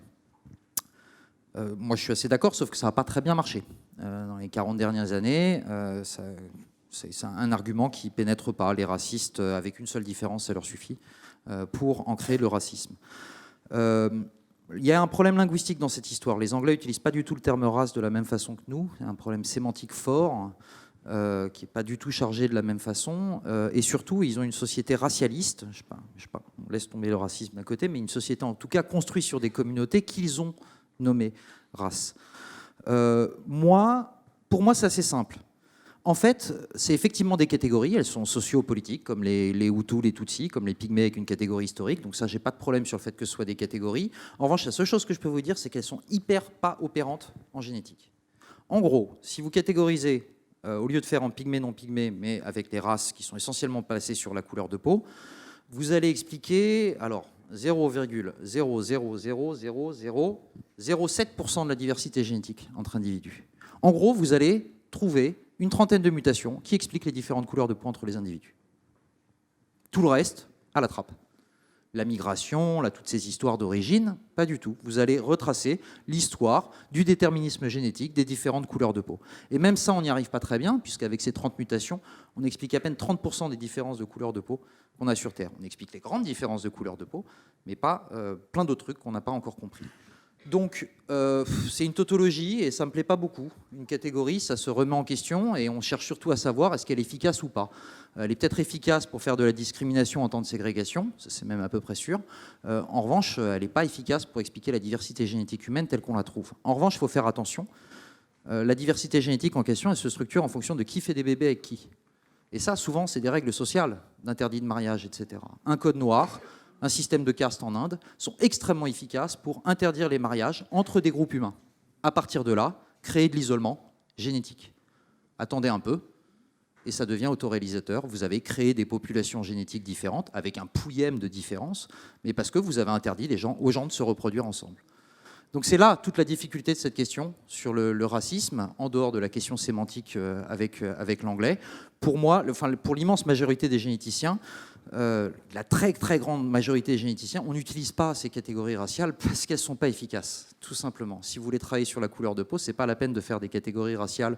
Vous prenez juste la couleur de peau des gens et vous regardez les mutations. Voilà. Merci. On va passer à la deuxième partie de cet après-midi avec deux intervenants éminents, un sociologue et un philosophe qui vont chacun parler à leur manière de l'intrication de l'intime et du culturel. Alors Michel Boson à travers l'expansion du domaine de la sexualité et puis Souleymane Bachir Diagne à travers l'étude des comptes de prétendants en Afrique. Et je commence par vous présenter Michel Boson qui va parler en premier. Michel Boson est sociologue à l'Institut national d'études démographiques, donc en France. C'est un des plus grands spécialistes du genre et de la sexualité. Ses travaux sont lus et reconnus dans de nombreux pays. Ses recherches couvrent aussi bien l'Europe que l'Amérique latine.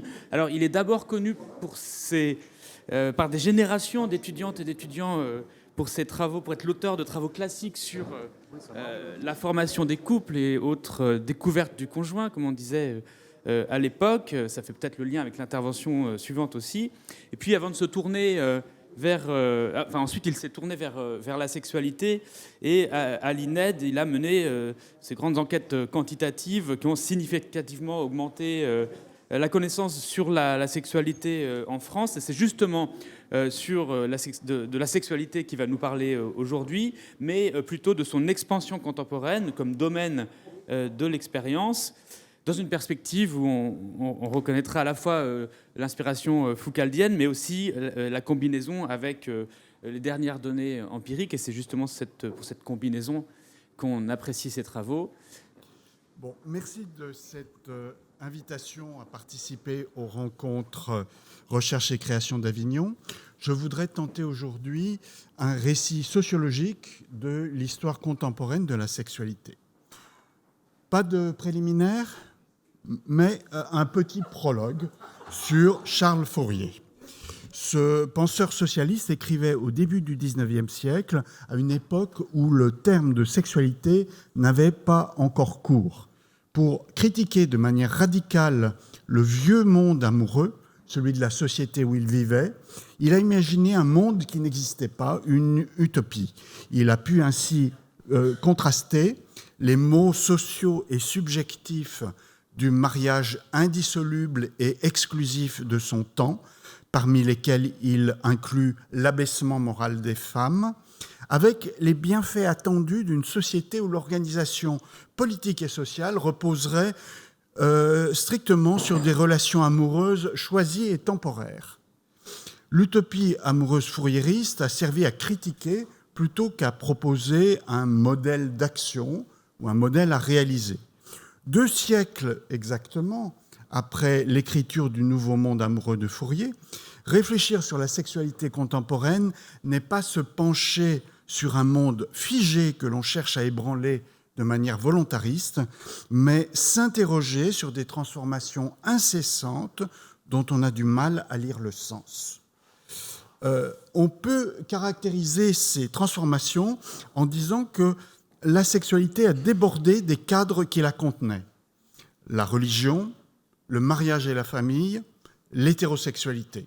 En d'autres termes, la sexualité est sortie de son lit au sens fluvial.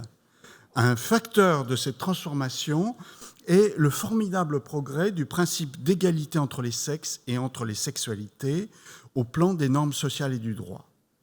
Depuis le début des changements contemporains de la sexualité, les acteurs, les commentateurs et les chercheurs ont proposé des manières d'en rendre compte et de les rapprocher d'autres changements dans la société. Certaines des notions utilisées renvoient à des processus sociaux généraux ou synthétiques, évoquant la radicalité, telle révolution, libération, des transformations d'ensemble de long terme, rationalisation, modernisation, individualisation, démocratisation.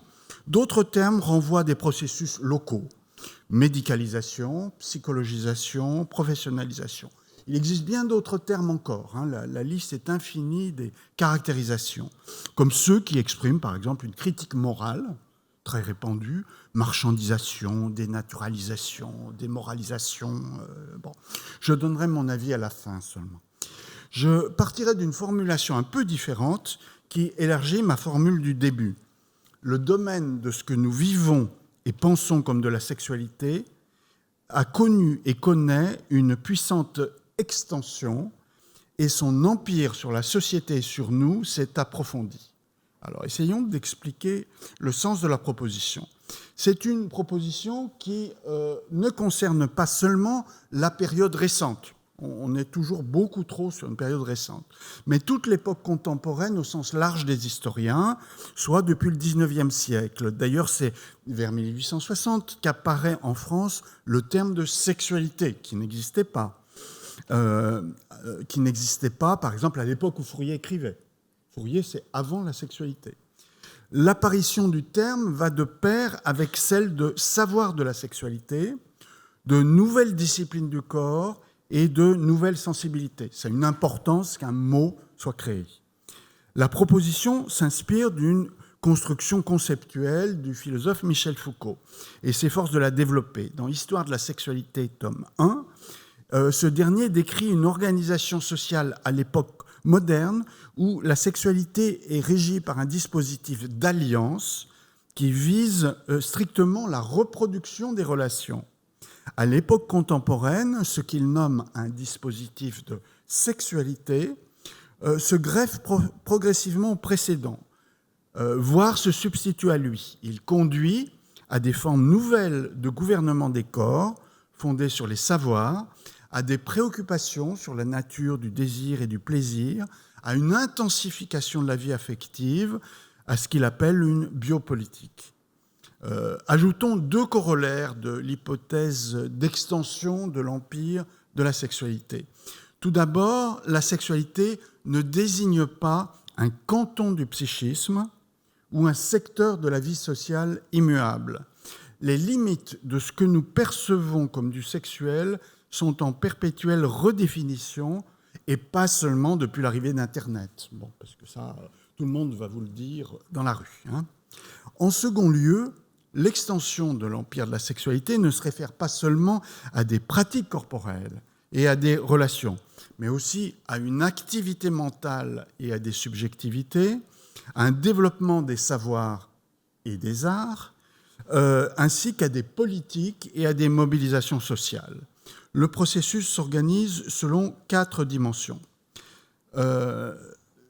Tout d'abord, à l'émergence des sciences de la sexualité au XIXe siècle, sous l'égide du droit et de la psychiatrie, l'opposition du normal et du pathologique est centrale. Une taxinomie extrêmement détaillée des perversions est dressée, qui ne comprend pas seulement les homosexuels, mais aussi accrochez-vous, les masochistes, les zoophiles, les gérontophiles, vous vous rendez compte, les automonosexualistes ou masturbateurs, les femmes qui chevauchent leur partenaire masculin, c'était une perversion.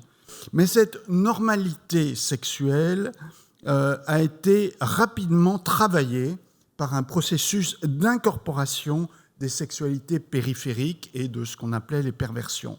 La parution en 1886 de l'ouvrage de Binet sur le fétichisme en témoigne bien. Après en avoir décrit toutes les manifestations, il montre que le fétichisme fait partie de la normalité sexuelle, en fait.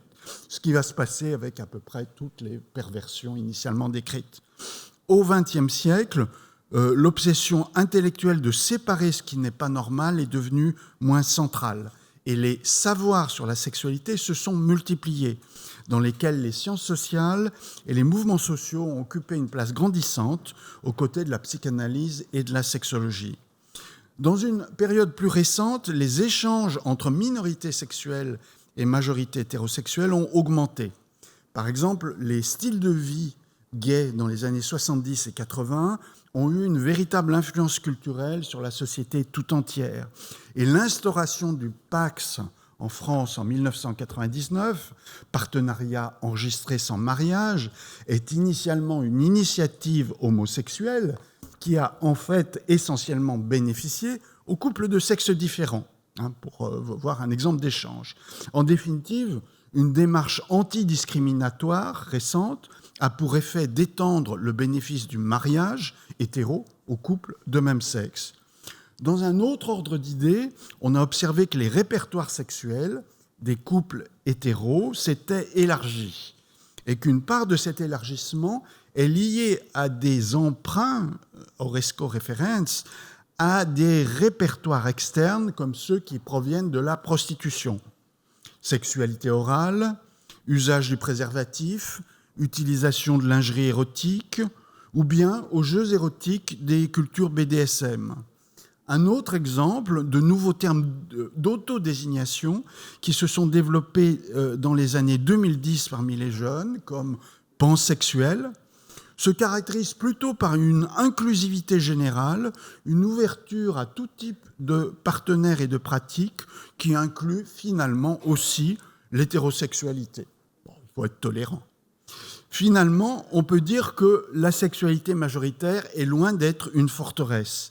Elle s'hybride de façon continue avec des éléments provenant des sexualités minoritaires et stigmatisées qui circulent, malgré l'impression superficielle et un peu surjouée qu'elles sont réprimées et rejetées. Et les sexualités minoritaires empruntent beaucoup à la sexualité majoritaire. Alors, je suis au 2, là. Non. Voilà. Un second processus qui modifie l'extension du domaine de la sexualité est celui de la mondialisation, avec les flux, les déplacements et les confrontations qu'elle entraîne. Des personnes voyagent et diffusent des catégories sexuelles et des perspectives normatives à l'échelle mondiale. On peut distinguer la mondialisation ancienne, celle des voyages de découverte, riches en malentendus culturels et sexuels, productifs, comme en témoigne le voyage de Bougainville, et la colonisation qui, selon les cas, mêle sexuellement ou au contraire sépare sexuellement les populations, on a tous les cas de figure, mais toujours fait circuler les catégories sexuelles des colonisateurs. Dans la mondialisation contemporaine de la sexualité, les canaux de circulation se sont multipliés, mais la confrontation d'espaces inégaux est toujours à l'ordre du jour, que l'on pense au tourisme sexuel, à l'action des ONG porteuses des valeurs et principes des pays bailleurs de fonds, aux migrations du sud vers le nord et, last but not least, à la révolution numérique. Ainsi, une dichotomie homosexualité-hétérosexualité s'est imposée à l'échelle mondiale alors qu'elle ne concernait initialement qu'une partie des pays du Nord. Un troisième aspect du changement de dimension de la sexualité peut être caractérisé comme son approfondissement ou son intensification. Il y a d'une part le prolongement biographique de la vie sexuelle, le fait qu'elle ne concerne plus seulement les personnes adultes mariées en âge d'avoir des enfants, mais aussi les jeunes et surtout les personnes d'âge avancé dont l'activité sexuelle peut être soutenue médicalement. En raison de la diversification des trajectoires sexuelles et conjugales, des séparations et des nouveaux départs, les personnes connaissent de plus en plus de périodes de célibat temporaire. Mais ces périodes sont devenues aussi des périodes de sexualité avec l'appui des sites et des applications de rencontres. Il y a d'autre part une forme d'intensification mentale et subjective de la sexualité. La place croissante qu'elle occupe dans nos têtes, nos fantasmes et rêveries, dans nos réflexions sur nous-mêmes, même chez ceux ou celles qui s'y refusent, comme les asexuels. Les asexuels sont une dissidence liée à la perception contemporaine d'une obligation au sexe.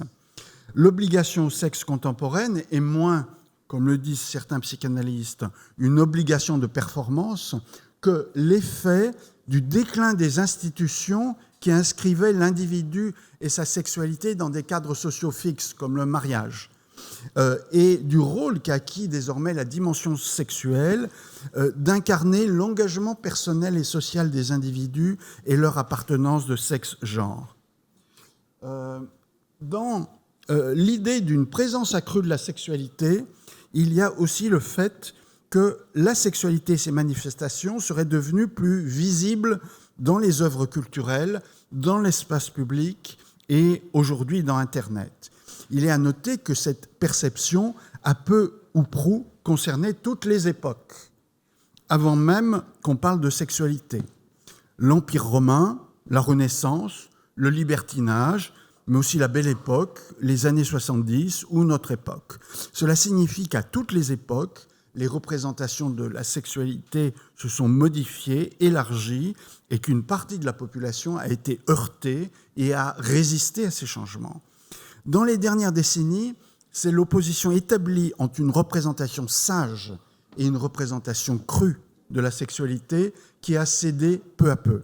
Les choses ont commencé avant Internet, comme le montre le développement dans les années 1990 d'une littérature écrite par des femmes qui aborde de front la vie sexuelle, ou la présence de plus en plus fréquente de moments de sexualité explicite dans les œuvres culturelles ordinaires.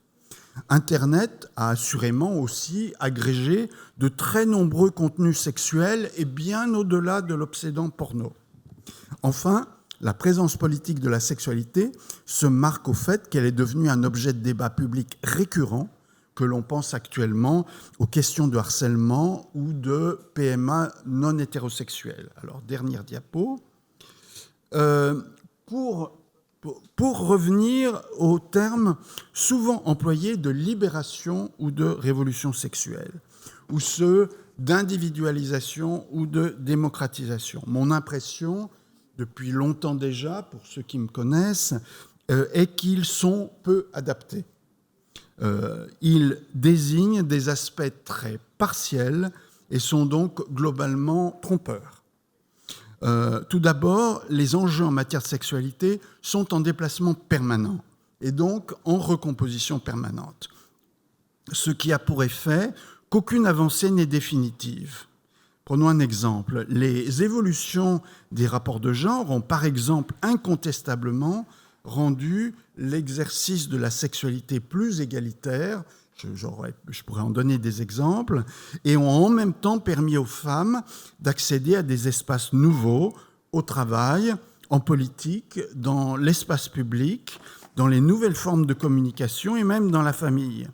Mais ce que les mobilisations MeToo ont révélé aussi, c'est que dans ces situations, des actes de violence et de harcèlement par des hommes, y compris de cyberharcèlement, peuvent se produire, qui sont à la fois un acte de pouvoir traditionnel et une stratégie sexiste rénovée, adaptée aux nouvelles positions acquises par les femmes. Les violences dénoncées sont donc une réaction à la progression vers plus d'égalité. Elles sont réactionnaires, et pourtant elles sont contemporaines. La sexualité est ici un langage utilisé pour remettre les femmes à leur place. Bon. Donc tout ça contre l'idée d'une évolution linéaire vers un progrès radieux. L'espace que la sexualité occupe en nous et hors de nous, donc cette idée d'extension de l'empire, la rend à la fois proche et familière, peu maîtrisable. La réflexivité sur les comportements et sur les normes, qui ne sont plus fixées a priori, est obligatoire, dans la mesure où c'est aux individus de se soucier de la cohérence de leur conduite, mais c'est une réflexion perpétuellement difficile à mener.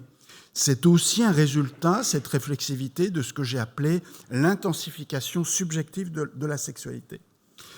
Vouloir maîtriser, dernier point, le mouvement historique d'extension de la sexualité en essayant de l'inverser par des stratégies de restriction est une démarche largement vaine, dans la mesure où les mouvements qui visent à restreindre entraînent souvent, avant tout, des déplacements ou des formes de dissimulation. Je donnerai 2 exemples pour finir. Une loi de 2003 du ministère de l'Intérieur de l'époque, que je vous laisse deviner, qui interdisait le racolage de rue pour la prostitution, a abouti à un déplacement vers des activités de prostitution en ligne, ce qui est normal. Par ailleurs, de nombreuses pratiques éducatives concernant les adolescentes et leur sexualité, comme la restriction de leur sortie, créent des situations de contraintes genrées, avant tout, mais bien évidemment aucune diminution sensible de leur activité sexuelle. Voilà, je m'en tiendrai là et je vous remercie de votre attention. Merci beaucoup, Michel. Tu décris toutes ces transformations qui vont avec l'extension ou l'expansion de l'empire de la sexualité, mais puisque ce domaine de l'expérience est lui-même historique, est-ce que tu considères qu'il faut encore l'appeler comme ça ? Puisque finalement, est-ce qu'on a dans le même régime que celui qui a été théorisé comme émergent au XIXe siècle ? Bon, je me situe à partir du terme sexualité qu'on emploie encore.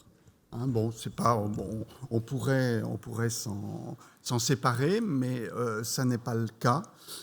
C'est un terme qui est encore largement utilisé dans de très nombreuses disciplines qui s'en font l'objet. Quand on travaille sur la sexualité, on découvre des thèses sur la littérature qui traitent d'aspects sexuels, parfois de manière un peu anachronique, mais qui en traitent quand même.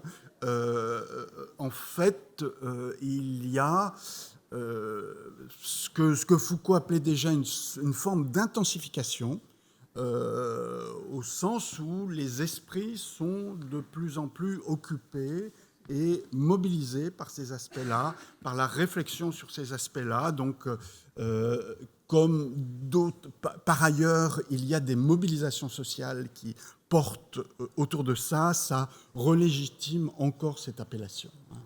Alors, empire de la sexualité, d'accord. Cependant, il me semble qu'on assiste à un glissement de catégorisation fondée effectivement sur une certaine sexualité, hétérosexuelle, homosexuelle, à des catégorisations multiples, éparpillées, proliférantes, essentialisantes, en tout cas qui décrivent plutôt des états ou des moments de l'évolution. Vous voyez très bien à quoi je veux faire allusion. Les 57 genres listés par Facebook.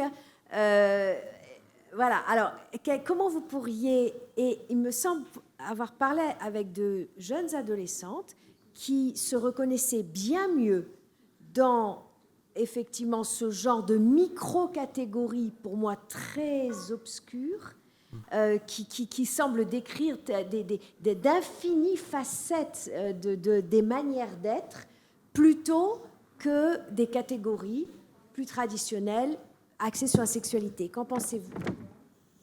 Je suis absolument d'accord avec l'impression, mais qui date disons, d'une ou deux décennies, à peine, de cette prolifération d'autodésignation, un petit peu perturbante, même pour les profs, chercheurs qui travaillent là-dessus, mais dont on peut situer l'apparition. Je viens de faire un mémoire à une jeune étudiante sur l'apparition, le développement et le succès du terme de pansexuel. Bon, alors, il y a une histoire qui remonte étrangement au début de la psychanalyse. Bon, le terme a été employé à ces moments-là, où le terme a été employé par des féministes, puis par des minorités sexuelles, puis par des chanteurs populaires qui ont dit « je suis pansexuel », et ça a eu un succès fulgurant dans toute une partie de la jeunesse, mais absolument pas comme une catégorisation excluante. C'est ça qui est plutôt caractéristique de ces nouvelles catégories très, très nombreuses que les jeunes peuvent employer. C'est pas excluant, et sociologiquement, autant que je sache, c'est quelque chose qui correspond plutôt à une phase de la jeunesse où les catégories sont pas encore totalement fixées. Il faut dire que quand ils vont passer à la reproduction, ils vont plus dire exactement la même chose. Bon, puisque ça se fait encore. Bon. Souleymane Bachir Diane, c'est un très grand privilège, un très grand plaisir de vous recevoir ici. Souleymane Bachir Diane est professeur, est un philosophe sénégalais, professeur à l'Université de Columbia, à New York. Il a été normalien à Paris, un normalien qui a eu pour maître, professeur, Althusser et Derrida, qui a fait sa thèse avec Jean Toussaint de Santi sur, alors de mémoire, de la logique algébrique à la logique philosophique, à l'algèbre de la logique. Souleymane Bachir Diane a été en 2005 choisi, cité parmi les 25 penseurs mondiaux qui comptaient. Il a 4 champs de recherche privilégiés: l'épistémologie, l'histoire en effet de l'algèbre et de la logique, les pensées de l'Afrique, les pensées de l'islam et la traduction, puisque j'ai eu le plaisir d'apprendre que le prochain livre de Souleymane Bachir Diane portera sur la traduction dans une conception qui m'enchante tout particulièrement, de la traduction comme accueil, si je peux dire. Laissez-moi, avant de vous laisser la parole, citer vos 2 derniers livres, les titres de vos 2 derniers livres en 2018. Cette fois, je ne vais pas les citer de mémoire. Alors, en 2018, donc, En quête d'Afrique, universalisme et pensée coloniale, chez Albin Michel, et un autre livre de la même année, Open to Reason, Muslim Philosophers and A Conversation with Western Tradition, à Columbia University Press. Je vous laisse la parole. Je vous remercie infiniment pour cette présentation très, très généreuse. J'aurais peut-être dû, au lieu de parler de l'arc d'Ulysse, parler du lit d'Ulysse pour être en continuité avec ce que vient de dire Michel Dozon. Mais vous verrez que j'aurais pu effectivement intituler mon propos « Le lit d'Ulysse ». Je voudrais d'abord remercier tous ceux et celles qui m'ont permis d'être ici, et en particulier Catherine Courtet, avec qui j'ai discuté de ce qui allait être le thème de mon intervention. J'ai appris à ce moment-là, au téléphone avec elle, qu'il fallait faire en sorte que mon travail et les différents domaines dans lesquels j'enseigne et je publie, et que vous venez de rappeler, entrent en dialogue avec l'Odyssée. Ce qui m'a rempli de perplexité. Je ne me souvenais pas avoir écrit un seul mot concernant l'Odyssée, sauf que je me suis dit, bon, quand même, je me lance pour 2 raisons. Premièrement, je fais partie de ceux à qui Jules Vallès a dédié son livre « Le Bachelier », vous vous en souvenez, à ceux qui, nourris de grec et de latin, sont morts de faim. Je n'en suis pas exactement là, à mourir de faim, mais enfin, je fais partie de ceux qui ont été nourris de grec et de latin toute leur vie. Et deuxièmement, si, j'avais quand même dit, prononcer le nom d'Ulysse quand j'avais travaillé sur la tradition orale, la littérature orale africaine. Et voilà, j'avais en gros réfléchi sur la structure des contes de prétendants, ces contes où des prétendants se livrent à un concours au bout desquels celui que le sort a désigné a gagné. Et faisant ce travail-là, j'avais cité la grande scène finale de l'Odyssée où Ulysse arrive, bande l'arc et massacre les prétendants. Alors, mon propos à ce moment-là, travaillant sur cette question, était la question suivante. Est-ce que la tradition orale peut se retourner sur elle-même, peut se retourner sur soi, avoir un rapport critique à soi, ou bien est-ce que la mémoire est bien trop occupée à la transmission la plus fidèle possible, avec le moins de déperdition possible, pour avoir ensuite un rapport critique avec soi? C'était ça ma question, et c'est dans ce cadre-là que j'avais envisagé les contes de prétendants, ce qu'ils nous enseignent, et j'avais de manière accessoire, dans une espèce de iota souscrit, parlé d'Ulysse. Maintenant, je vais renverser la perspective, c'est-à-dire que le lit d'Ulysse, Ulysse, son arc et son lit vont être au centre de mon propos, et j'expliquerai simplement à la fin, si je ne suis pas coupé sur mes 15 minutes, la nature du lien que j'établissais alors avec les questions liées à la tradition orale. Donc, les points suivants. Premièrement, la manière dont Homère n'arrête pas de différer cette grande scène du retour triomphal qui oriente toute l'Odyssée et qui est le triomphe d'Ulysse sur les prétendants qu'il bat au concours de tir à l'arc établi par Pénélope et qu'il massacre ensuite. Deuxièmement, ce que j'appelle la signification universelle de cette scène. Et troisièmement, enfin, encore une fois, si j'ai le temps, me transportant dans l'univers de la littérature orale ouest-africaine, j'explorerai la manière dont on y joue avec cette signification universelle et ce que cette manière peut nous apprendre. Alors, premièrement, pour mon premier point, je dirais que le texte d'Homère en général, les chants 13 et suivants en particulier, c'est-à-dire la période qui suit le moment où Ulysse est enfin de retour et est déposé sur le rivage d'Ithaque avec les richesses qu'il a amassées et qu'il cache soigneusement au creux d'un rocher, fonctionne comme les paradoxes de Zénon. On se rappelle que Zénon mettait ses interlocuteurs au défi de répondre à son argument selon lequel le mouvement est impossible puisque l'espace à parcourir est toujours divisible à l'infini. La forme la plus connue que prend cet argument étant de dire qu'Achille, ailé pourtant, ne rattrapera jamais l'avance qu'a sur lui la tortue puisqu'il doit pour cela parcourir la moitié de la distance. Donc d'abord la moitié de cette moitié, la moitié de la moitié de cette moitié, ainsi de suite jusqu'à l'infini. De la même manière, Homère n'arrête pas d'intercaler du récit après récit, prolongeant l'exil d'Ulysse loin de sa patrie. Évidemment, il y a les 10 plus 10 ans que dure le voyage d'Ulysse, 10 pour la guerre de Troie et 10 pour revenir, en s'arrêtant dans les différents méandres de son voyage auquel il prend finalement un grand plaisir. Alors, ces récits intercalés sont pour la deuxième partie. Cette histoire de la différence avec un A, comme disait mon maître, puisque vous venez de le rappeler, mais une fois qu'Ulysse est à Ithaque, il y a encore tout ce qui continue de différer le moment qui marquera la réalité ultime du retour, et cette réalité, c'est le moment où il est dans son lit avec Madame Pénélope. Avant cela, détour, et l'écriture elle-même est une écriture du détour. Qu'est-ce qui diffère ce moment? Je le rappelle, le fait qu'il ne reconnaît pas Ithaque.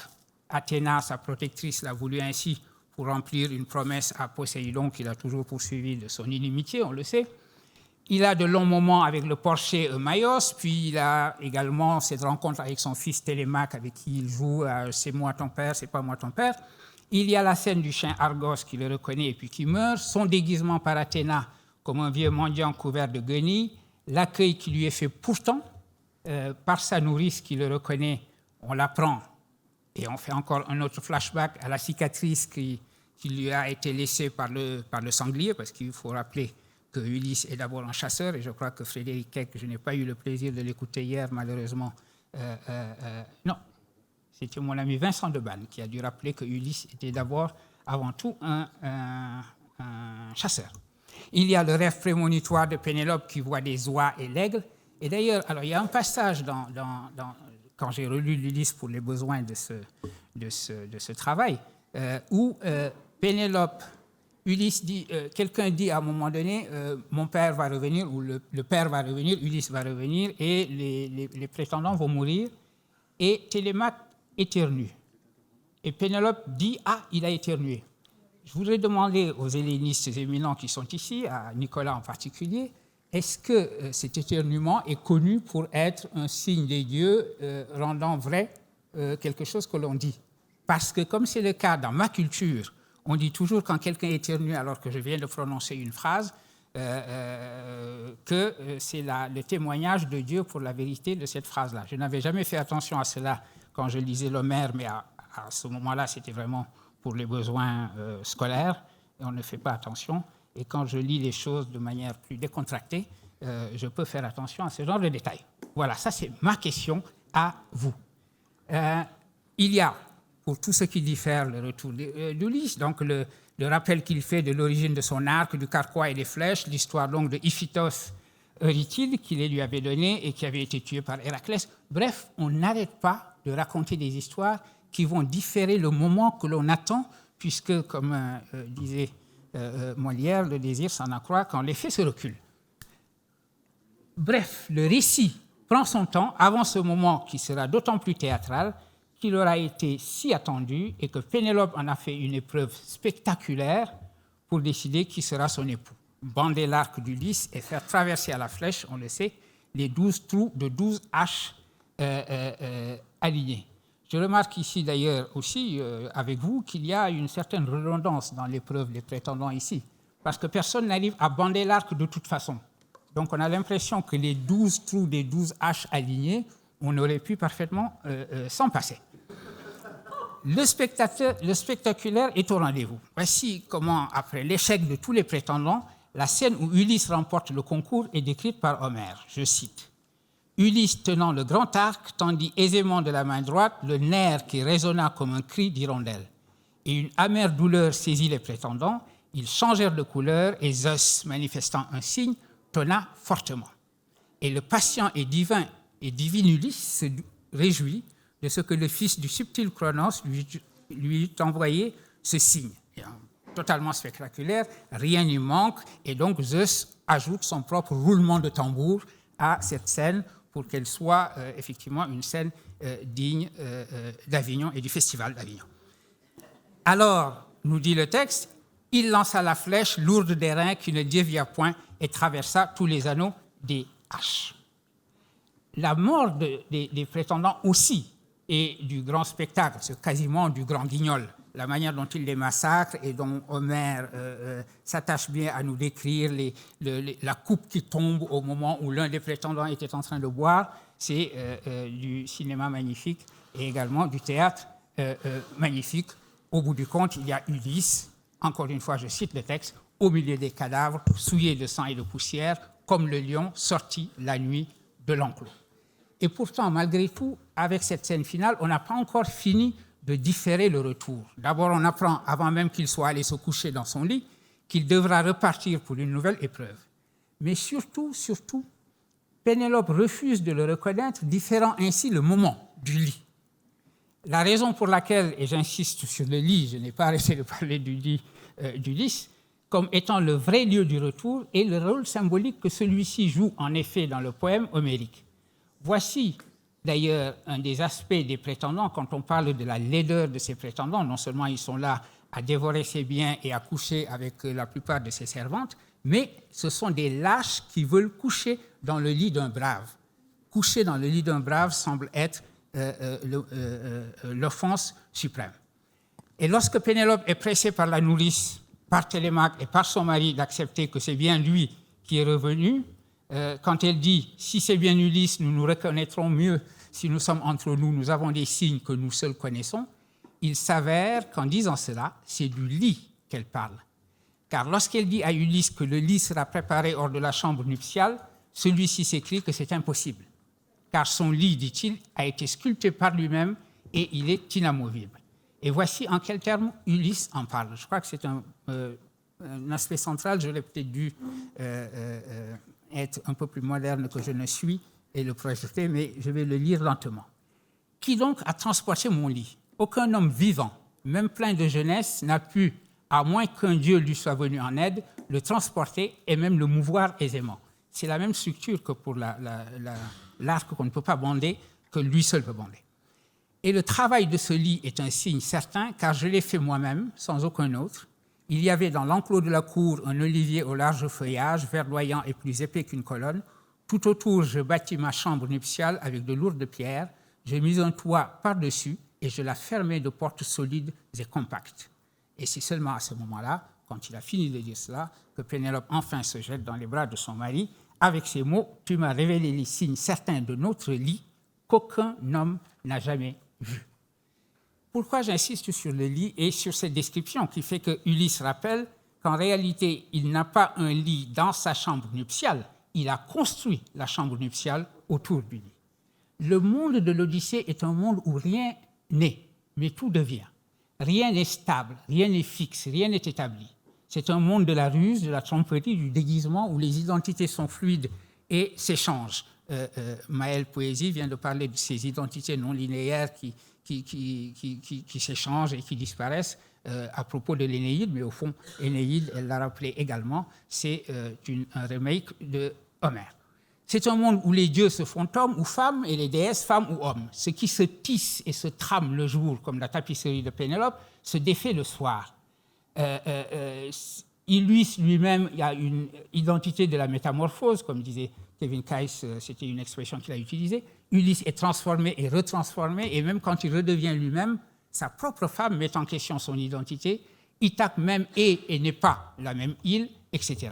Ulysse est ainsi livré au mouvement perpétuel, au flot du devenir, et il accepte cela, il accepte ce monde, et d'une certaine manière, il y adhère, pourvu, et c'est là l'important, que le lieu de son repos, son lit, demeure, lui, inamovible.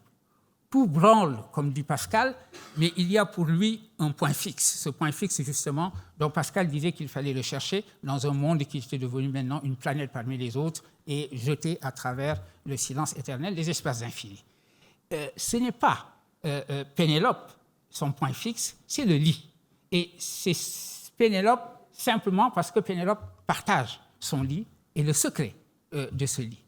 Et on peut voir d'ailleurs qu'à cette notion d'un point fixe dans les flots qui emportent les identités fait écho à ce moment où Ulysse se fait fermement attacher au mât de son navire par les narins, par ses amis marins qui se sont bouchés les oreilles au préalable, car il veut entendre le chant des sirènes et être transporté par ce chant sans en être emporté.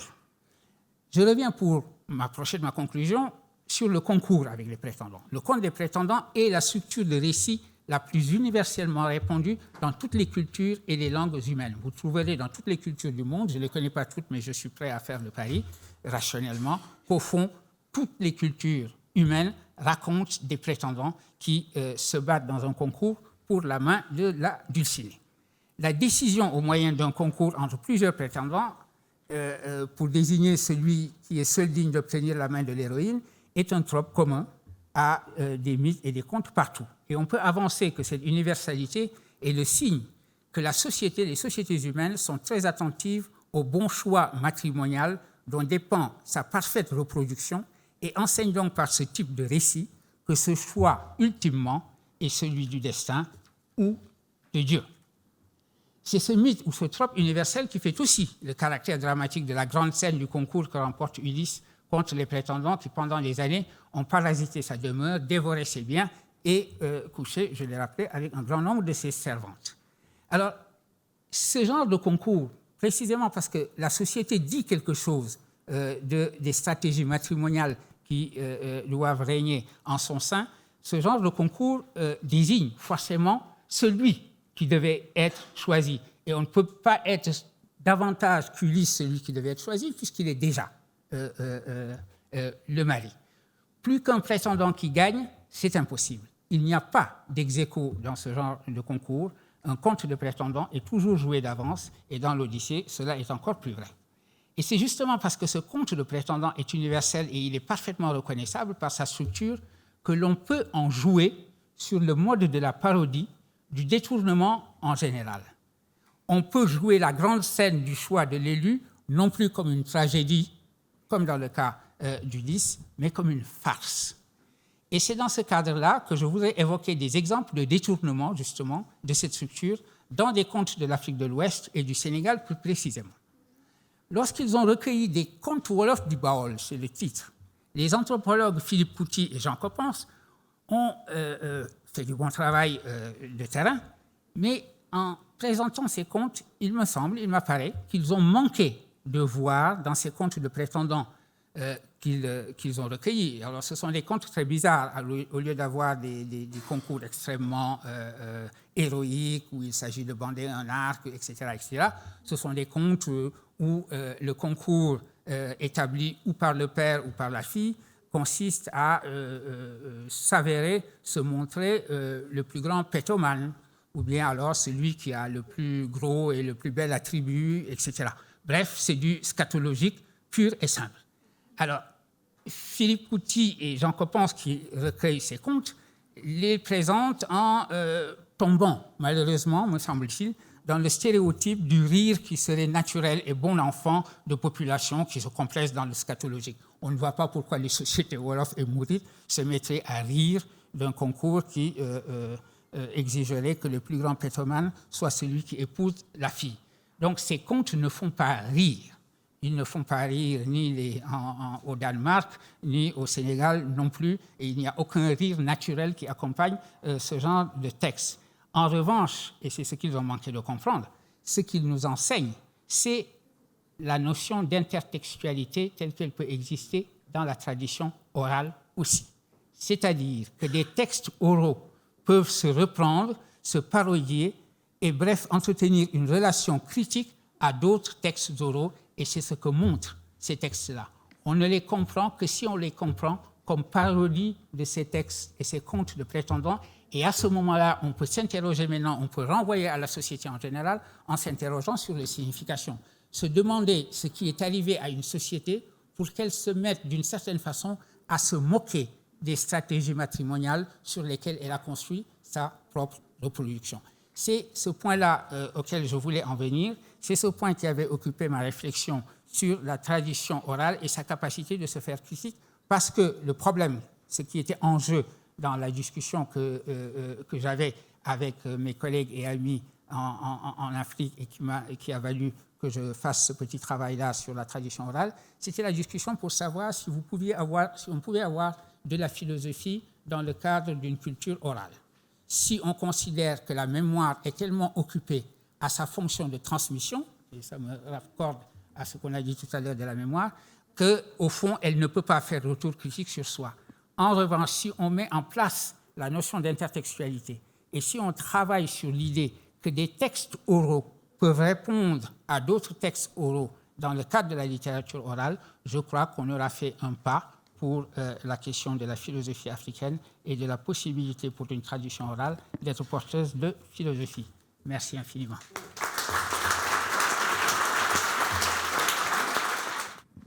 Vous dites, et j'en serais assez d'accord, que Ulysse a pris beaucoup de plaisir au voyage. Est-ce qu'il y a des éléments dans Homère qui vont dans ce sens, ou c'est un peu une réflexion un peu anachronique qui serait la vôtre, du genre en Méditerranée, avec Nausicaa, Calypso, bon, il y avait du bon temps. Non, est-ce qu'il y a quelques éléments qui viendraient du texte ? Un élément en particulier, Nausicaa, Calypso, peut-être. Si on prend la contrepartie d'ailleurs de l'Énéide, si on fait le parallèle, la pièce que nous avons vue avant-hier montre bien que l'étape Didon, Énée serait bien resté auprès de Madame Didon. Mais l'importance que je donne je donne beaucoup d'importance à ce moment où il s'attache au mât de son navire parce qu'il a envie d'entendre le chant des sirènes. C'est-à-dire, il est dans le voyage, mais il veut goûter quelque chose du voyage en sachant quel est le danger. Et quand il s'attache au mât, parce qu'une des lectures, une des interprétations du chant des sirènes, c'est précisément que le chant des sirènes, c'est vraiment cette musique des astres que nous ne pouvons pas entendre. Qu'en réalité, la beauté suprême à la rencontre de laquelle Ulysse va à ce moment-là, c'est la possibilité enfin donnée à un humain d'entendre le chant des astres, qui est le chant même des sirènes. C'est un peu peut-être en donnant de l'importance à ce moment, ce grand moment musical, que j'exagère probablement en disant qu'il prend goût aux tours et détours qui reculent le moment où il va retrouver sa bourgeoise, comme on dit. C'était juste en fait pour répondre à la question que posait Souleymane Bachir Diane à propos de l'éternuement et des éternuements en Grèce ancienne. Parce qu'effectivement, il y a un passage des problèmes d'Aristote dans lequel Aristote hiérarchise entre les différents types de souffles qui peuvent être émis par le corps. Donc le rho, le paix. Et il explique bien que l'éternuement, c'est en partie parce que ça vient de la tête, c'est les dieux qui s'expriment. Et donc, il explique que ça a la valeur de n'importe quelle forme de mantique ou même éventuellement de prédiction oraculaire. Voilà, c'était juste pour répondre à... Donc l'hypothèse que vous... Je te remercie et j'en profite pour dire une chose d'ailleurs. Senghor, qui était le plus grand helléniste de tous les temps, qu'on identifie à la défense et illustration de la race nègre, de la négritude, etc., où on dit qu'il a essentialisé la négritude, etc. On oublie toujours que pour lui, être nègre, finalement, on n'avait pas besoin d'être noir pour être nègre.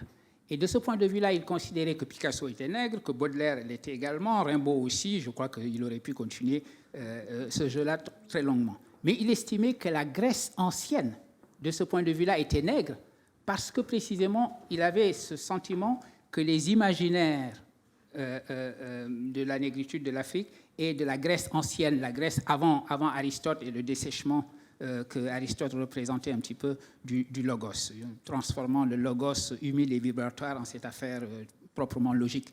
Mais alors, c'est ce genre de choses, de relations qu'établissait Senghor précisément dans la communication des imaginaires humains au-delà des cultures. Donc l'intertextualité dont je parlais tout à l'heure va encore plus au-delà.